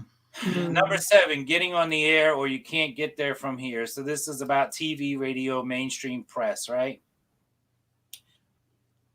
Visual 1, you really ought to be in pictures. Television and radio, that's how you do it. We must continue to encourage the appearance of favorable gay characters in films and television shows. Peekaboo advertising. At this point, the gay community has its foot in the door. It's time to ask the networks to accept gay sponsorship of certain ads and shows. And then roll out the big guns. By this point, our salami tactics will have carved out, slice by slice, a large portion of access to the mainstream media. So what then? It would finally be time to bring gay ads out of the closet. So, and that was their overhauling of straight America. That's how they desensitized America. That was their agenda. And you know what's interesting about that too, David? Now, this is primarily coming from a cultural, right? Media, entertainment, normalizing that. But when you think about, when was this book published again? That was 1987. 1987. Okay, so now think about do you remember who Obama appointed as his safe school czar in his first term? Oh, yeah. Kevin Jennings, the founder of GLSEN. Yep. Yeah, and his whole GLSEN had been in the school system too, by the way, since the early 80s. Oh, exactly. He was a homosexual activist, and he intended to queer America's schools. Yeah. And so that's where all of this stuff, this gender stuff, and all of this really started gaining legs under his direction from the Department of Education. So yeah, it's so when you think about all these mountains of influence, we've talked about this before, but again, I think a visual for your listeners who maybe haven't seen it before, when you think about, you've got media, you've got education, you've got government, you've got churches that are off the rails, and you've got just Hollywood and all those different kinds of things. And you got the little family over here and everybody's squawking, right? Everybody's talking, and there's messaging coming from all these different areas. And you've got the family trying to speak truth. Oh, then did I say schools? But you got the family speaking truth, hopefully, right? Trying to teach little Johnny, what's going on. But he's stuck in the middle of all of this. He's got to sort out all of this noise. So if he's getting a false message from the school, if he's getting a false message from the government, if he's getting a false message from the media, and and think about it, these kids are on the devices all day long, right? They're in front of their devices or on them all day long. If he's getting all this false messaging coming at him 24/7, and you've got your little time over the dinner table, or maybe a little windshield time driving to and from school. I mean, honestly, again, parents, the ship is sinking. I mean, there's so much coming into the boat. There's so much noise. And so this narrative is coming into the boat. It's like, I don't know how other than by divine intervention or removing your children out of these where you have control, where you can gain some control over the messaging. You need to do it, because we just don't get a do-over with our kids, with their education. We don't get a do-over. These are formative years. The groundwork is laid.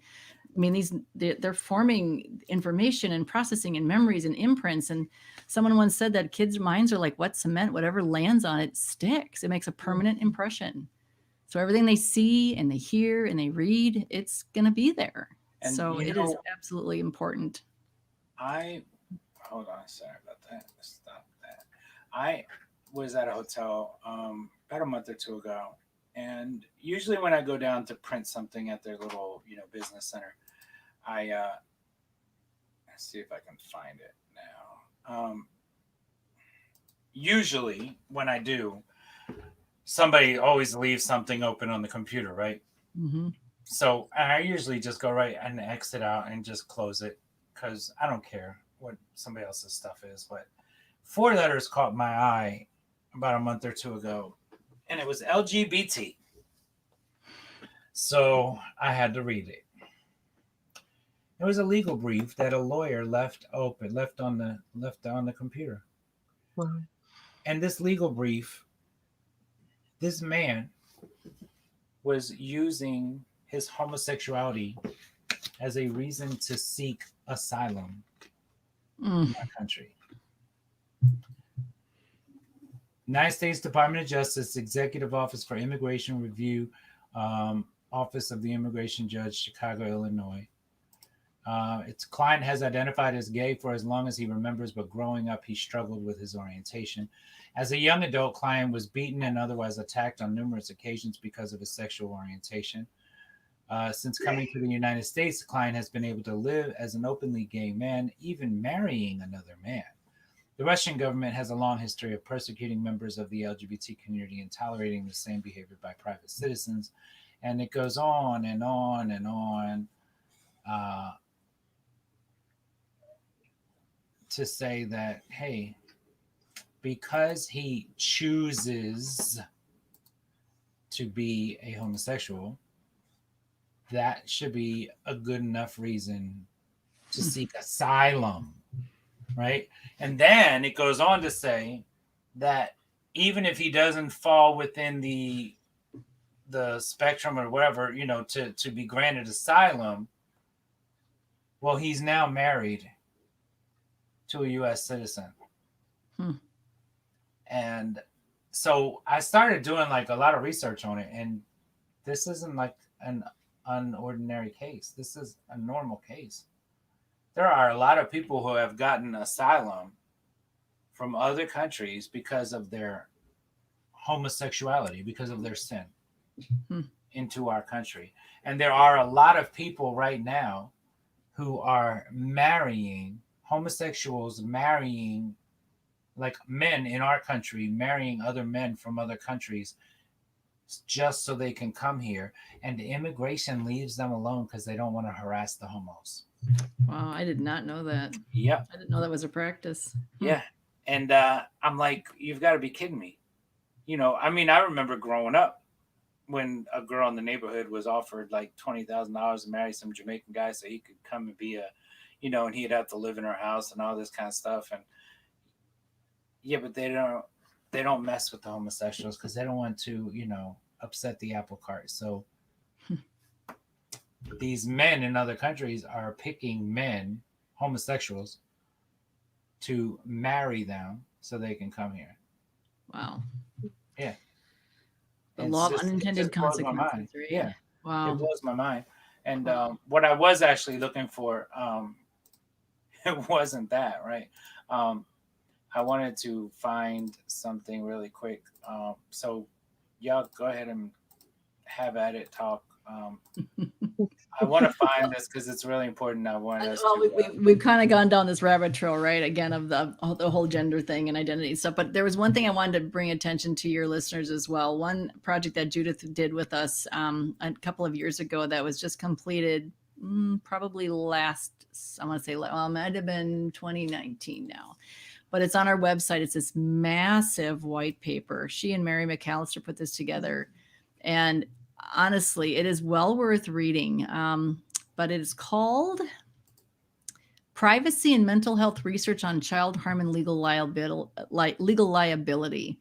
And really what predicated this was when Target, right, first announced that they were going to let self-identifying males into the locker rooms and dressing rooms and stuff like that. And so we had some donors that came to us and said, can you guys work on this issue? And we thought, well, yeah, we can work on this issue, but we have to get some teeth behind it. So we just contacted Judith, and lo and behold, she has just reams and reams and reams of research on this, just the neuroscience behind when, let's say, a child, let's say you're in a bathroom. A young girl is in the bathroom. Suddenly, some big burly male shows up in this very intimate, private, personal space. She's alone. There are chemical and physical things that happen instantly to her brain and her physical. I mean, it's incredible what goes on. And so she has all kinds of research on just the brain trauma, the emotional trauma, the psychological trauma, all this kind of stuff. And then there's all kinds of statute already, law, you guys, talking about adults being held responsible for not protecting children from these kinds of situations. And so to me, it's actually kind of astounding and astonishing that nobody has taken up these cases like this, or they haven't used this kind of legal standing and pursued this, because we know that kids have been harmed in these situations. We know that children have been harmed already. We know of all these people who have had tow cameras and things in the dressing rooms and have violated children's privacy. I mean, we know these things have happened. So we would love for this paper. It's a free download. I mean, seriously, just for people to just take it, read it, distribute it, share it, because we know that somebody somewhere needs this. And where is it? It's on our website. So if you go to our website, go to our campaigns.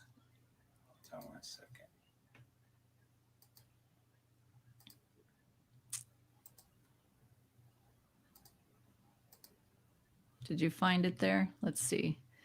Type in our campaigns, or actually just go to the search bar, type in white paper up there. Just go white paper. And it should pop up. That's kind of racist, don't you think? Yeah, I guess now that we're so woke here in 2021. Okay, actually go to the first one that says our campaigns. Click on that. And then scroll down. There you go. It's right there, white paper. And there's an executive summary, and then there's a full report, and it's like 70 some odd pages, but it is just absolutely fantastic. It's just meaty. It's rich. It's deep. It's just full of information. And I think that somebody out there, somebody in your listening audience, this could be a real benefit for them, a real blessing for them. Amen. Yeah. I want to share. But again, I mean, I do want to say just quickly and close. I mean, before we move on from that, but just again, think about the time and energy Judith put into that. I mean, the woman was tireless. Oh, that's tireless. Yes. No, it just clicked that's the one that she worked on, right? Yes. Yeah. Yes. Okay. So yeah, I'm like out of there. Okay. Yeah. I think she talked about that on our initial show. I had a brain thing, right? Yeah. Yeah. No, she and Mary McAllister put that together. Yeah, she sent it. Didn't she send it to us, Vicki? Yeah. Yep. She brought that up, I think, on our our show. Yeah. Okay. Yeah. Yeah. I Terrific. before we sign out, I just want everybody to realize just how bad this is, right? And how it's plaguing our children, your grandchildren, your neighbors' children, your nieces and nephews, everybody's children, right? It's a young girl. Her name is Allison, but she doesn't go by Allison. She goes by AJ. And AJ believes that she is too far gone, unredeemable, and or created that way. And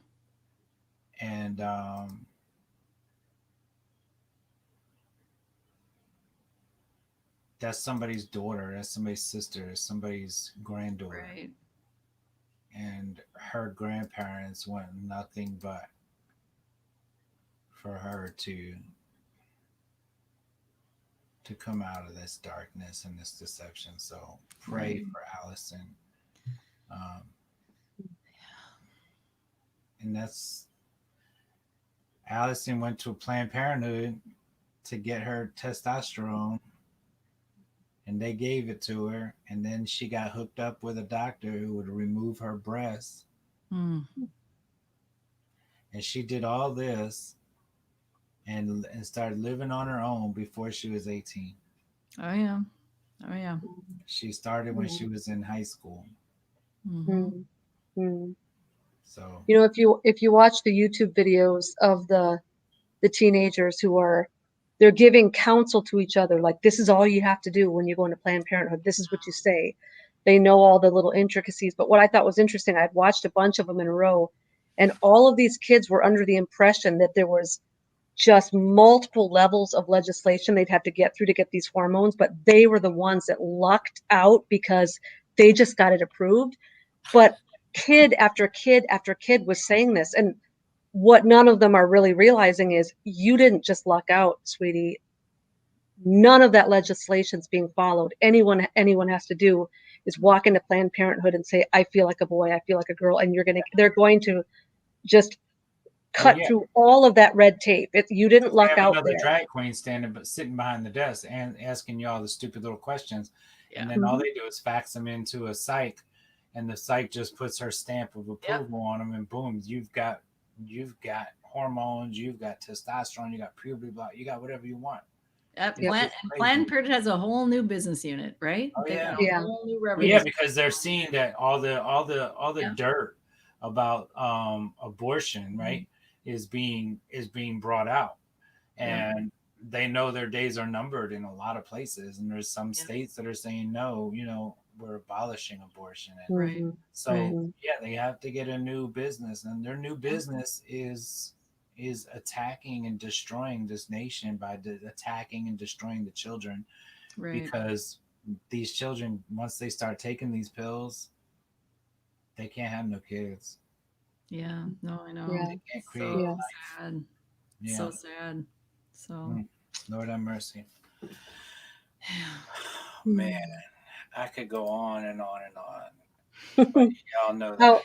How do we end on a hopeful, happy note? What do we give ourselves and the listeners by way of this is distressing, sad commentary on the crumbling of our whole culture. So what do we have the power to do here?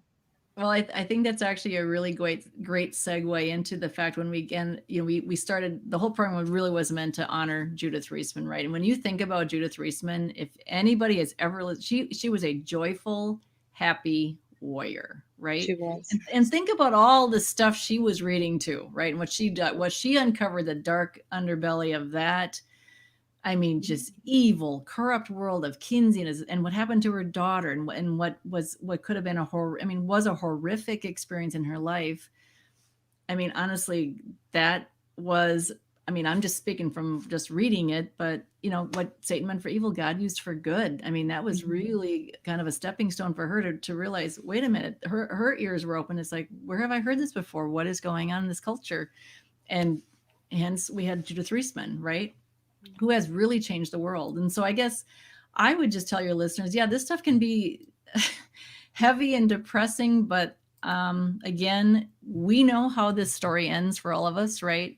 And I do believe that God gives us all a calling, and some callings might be challenging, but if you just continue to put one foot forward in front of the other and you just remain faithful to the truth, you just don't know how many lives you will touch, who will hear. If it just one alone, angels will rejoice. I mean, you know what I'm saying? But I just think we just need to try to keep that same joyful, happy warrior spirit about us, because otherwise it would be, I mean, none of us could do what we're doing, right? We couldn't do this if we were just, if we allowed it to just kind of bury us. So yeah, I mean, gosh, all the darkness and stuff that we see and read through and stuff that we have to look at, a lot of people don't realize that, and it can be taxing on you, but it can. gosh, there's so much, just the hope. I think that's what it comes down to. It's just the hope that there is hope. Yes. And then there's hope for the AJs or the Allisons and all of this. There's hope for them, and I think that's what should be our drive. Gosh, I don't ever remember a time, even videos that I've watched of Judith, she was always smiling, always laughing and snarky. She had a great amount of snark. I loved her snark. She Absolutely. was funny. I mean, she was a funny lady, but confident. She knew. And I think too, it can be intimidating when, we talk about someone who literally changed the world. I mean, she won court cases against, I mean, she was amazing. And it's intimidating to think, well, so I'm supposed to watch one episode of Dry Bones and now I'm accountable for this. And what am I supposed to do? All we have to do is start with prayer. Tomorrow, the only thing you have to do is, okay, David said, pray for Allison. Just praying one day for Allison can lead to a second day of praying for her, to a third day. And believe me, if you do that every day for a month, God's going to give you another stepping stone. And David's got a prayer calendar. It's just every day of the month, and it's got 4, 5, 6 names in each day. If you took 5 minutes a day to pray for 5 real people who are in this struggle, pray 5 minutes, pray 60 seconds for each of them, you will begin to change the world. And God might give you a huge Judith Reisman assignment. He might give you little assignments. He might just say, keep praying, but just don't do nothing. Right. Don't do nothing. Amen. And silence is not an option. One of the best things about that prayer calendar is that over the past 2 years, we've seen maybe 7 be taken off of it, and and so just, it doesn't even matter if we played a part in it or not. It's the fact that we played a part, right? A part. So I think that's what we all need to do, is just play a part. And it's not about our thoughts and feelings and our, how we think or feel about specifics and other people's specifics. It's just about being able to intercede and like Vicki always said, if you get her Transforming Prayer book, the one that's a 31-day prayer walk for your LGBTQ loved one, you can't be a good intercessor unless you do some serious self-examination. Yeah. And so we need to do some serious self-examination before we can really be powerful. And it's kind of like when because people always say, I want to get involved. How do I get involved? Well, before you can get involved, you have to get informed, right? Yes. So before you can become a good intercessor, you have to really do some serious self-examination. So, but hey, guys, we're gonna close this out, and I'm just gonna end with a few moments of Dr. Judy. I almost said Judge Judy. Dr. Judy. She was the judge of Kinsey, that's for sure. Dr. Judy making Vicki and I laugh. So y'all have a blessed evening, and you as well. I love y'all. Have a good night. Peace. Good night. Thanks. I'm doing a conference in Israel on the connection between prostitution, pornography, and trafficking. But Do you need an assistant? Yeah, right? I'll carry your bags. I have to say, you know, that Israel is one of five countries that has now adopted the Nordic model, which is penalizing the Johns instead of the women, you know, and trying to help the women. So I'm very pleased, you know, and the gal who's keynoting it with me, it was the designer of the Nordic model from Sweden. So that's nice. Praise the Lord for that. Sweden does stupid things, but this one was good. Yeah. There you go. I met up with Dr. Judith Reisman, a world historian in the destruction of human sexuality. Dr. Reisman is recognized as an expert witness exposing the sex industry's hidden agenda. Playboy sued Magazine. you, or you sued No, Playboy? Playboy sued me for libel and slander. And what happened? I won. She's fought the pornography industry for decades and even won a lawsuit against Playboy. So how did we get here to where we're at today? Because I don't think pornography has always been such an epidemic cancer within our society like it is today. No, not at all. We were, up to the end of the Second World War, a conservative Judeo-Christian nation. The turning point for all that was Dr. Alfred Kinsey, his book, Sexual Behavior in the Human Male, 1948. He was the father of the sexual revolution, and therefore the father of everything that has come from that. And certainly one of the key things was pornography. Dr. Alfred Kinsey ushered the destruction of our nation's moral code with his books, Sexual Behavior in the Human Male and Sexual Behavior in the Human Female, known as the Kinsey Reports. The world recognized him as the leading scientific expert on human sexuality. The reports claimed that humans were sexual from birth, and that what we deemed as immoral sexual behavior was actually normal, thus making it moral. Once a biologist who studied gall wasp, Kinsey's obsession with sexuality led him to found the Kinsey Institute for Sex Research at Indiana State University. What people to this day are not aware of were the methods he used to collect his data. And I looked at the graphs that he provided, 30, 31, 32, 33, 34 tables. And I said, wait a minute, that's a 2-month-old baby. How does he know a 2-month-old baby did or did not have an orgasm? And then table 34, a 4-year-old child, 26 orgasms in 24 hours. That's an around-the-clock experiment. Wow, that's torture. That's torture, you bet. He also actually employed bona fide pedophiles to do what they did to children for his so-called data. Kinsey wanted to prove that we are sexual from birth, so it wasn't surprising that he drew his data from pedophiles, rapists, and murderers. They were the perfect sample because obviously a rapist pedophile will have a skewed perspective on sexuality, convincing himself that his victim finds pleasure in the act of being raped. Using a stopwatch and a ledger, they recorded their sexual experiments, systematically molesting thousands of young children under the guise of science.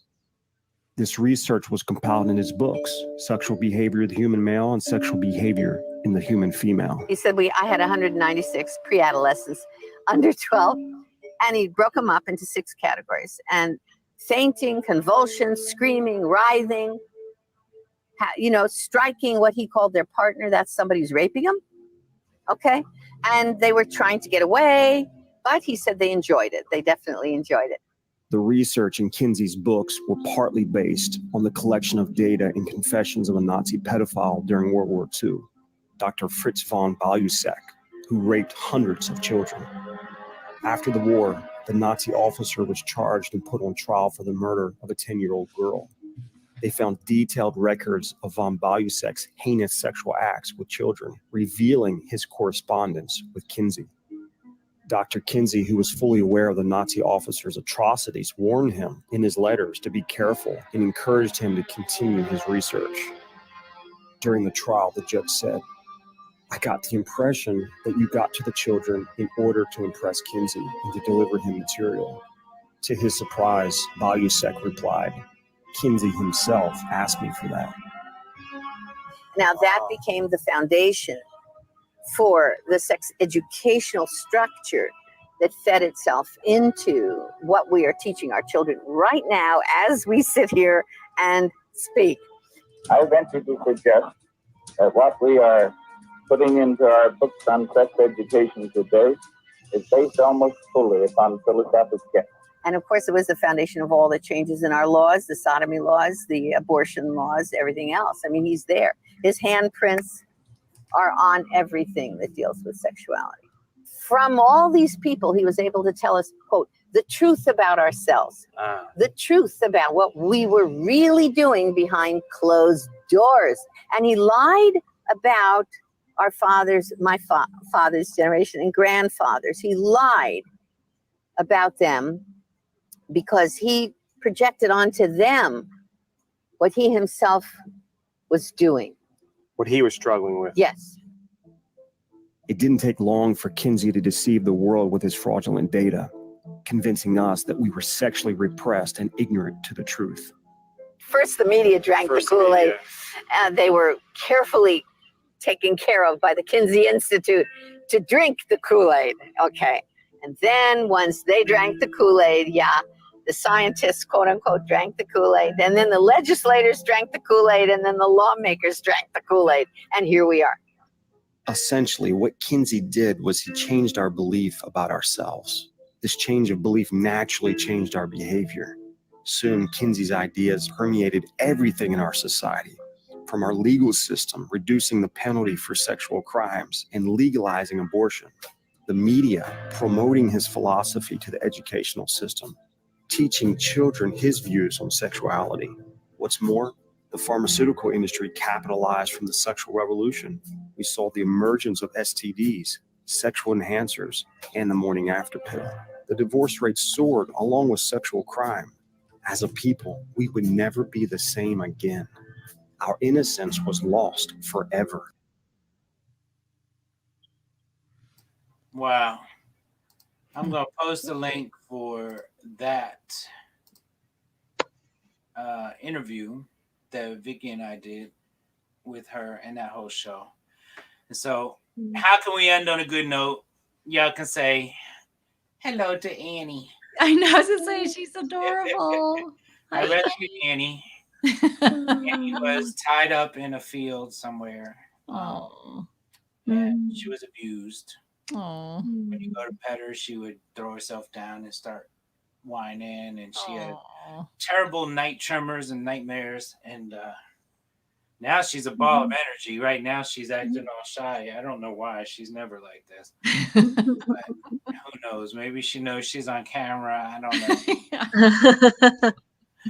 But she is actually a blessing to my other dog, my 15-year-old dog. Well, she's going to be 15 this year, but she's been slowing down so much so that last year in the fall, we dug a hole in the backyard and covered it up because we knew in the wintertime we couldn't dig, and because we thought she was going over the winter. And Annie has given Nava a new lease on life. Nava's running around here like she's a pup again.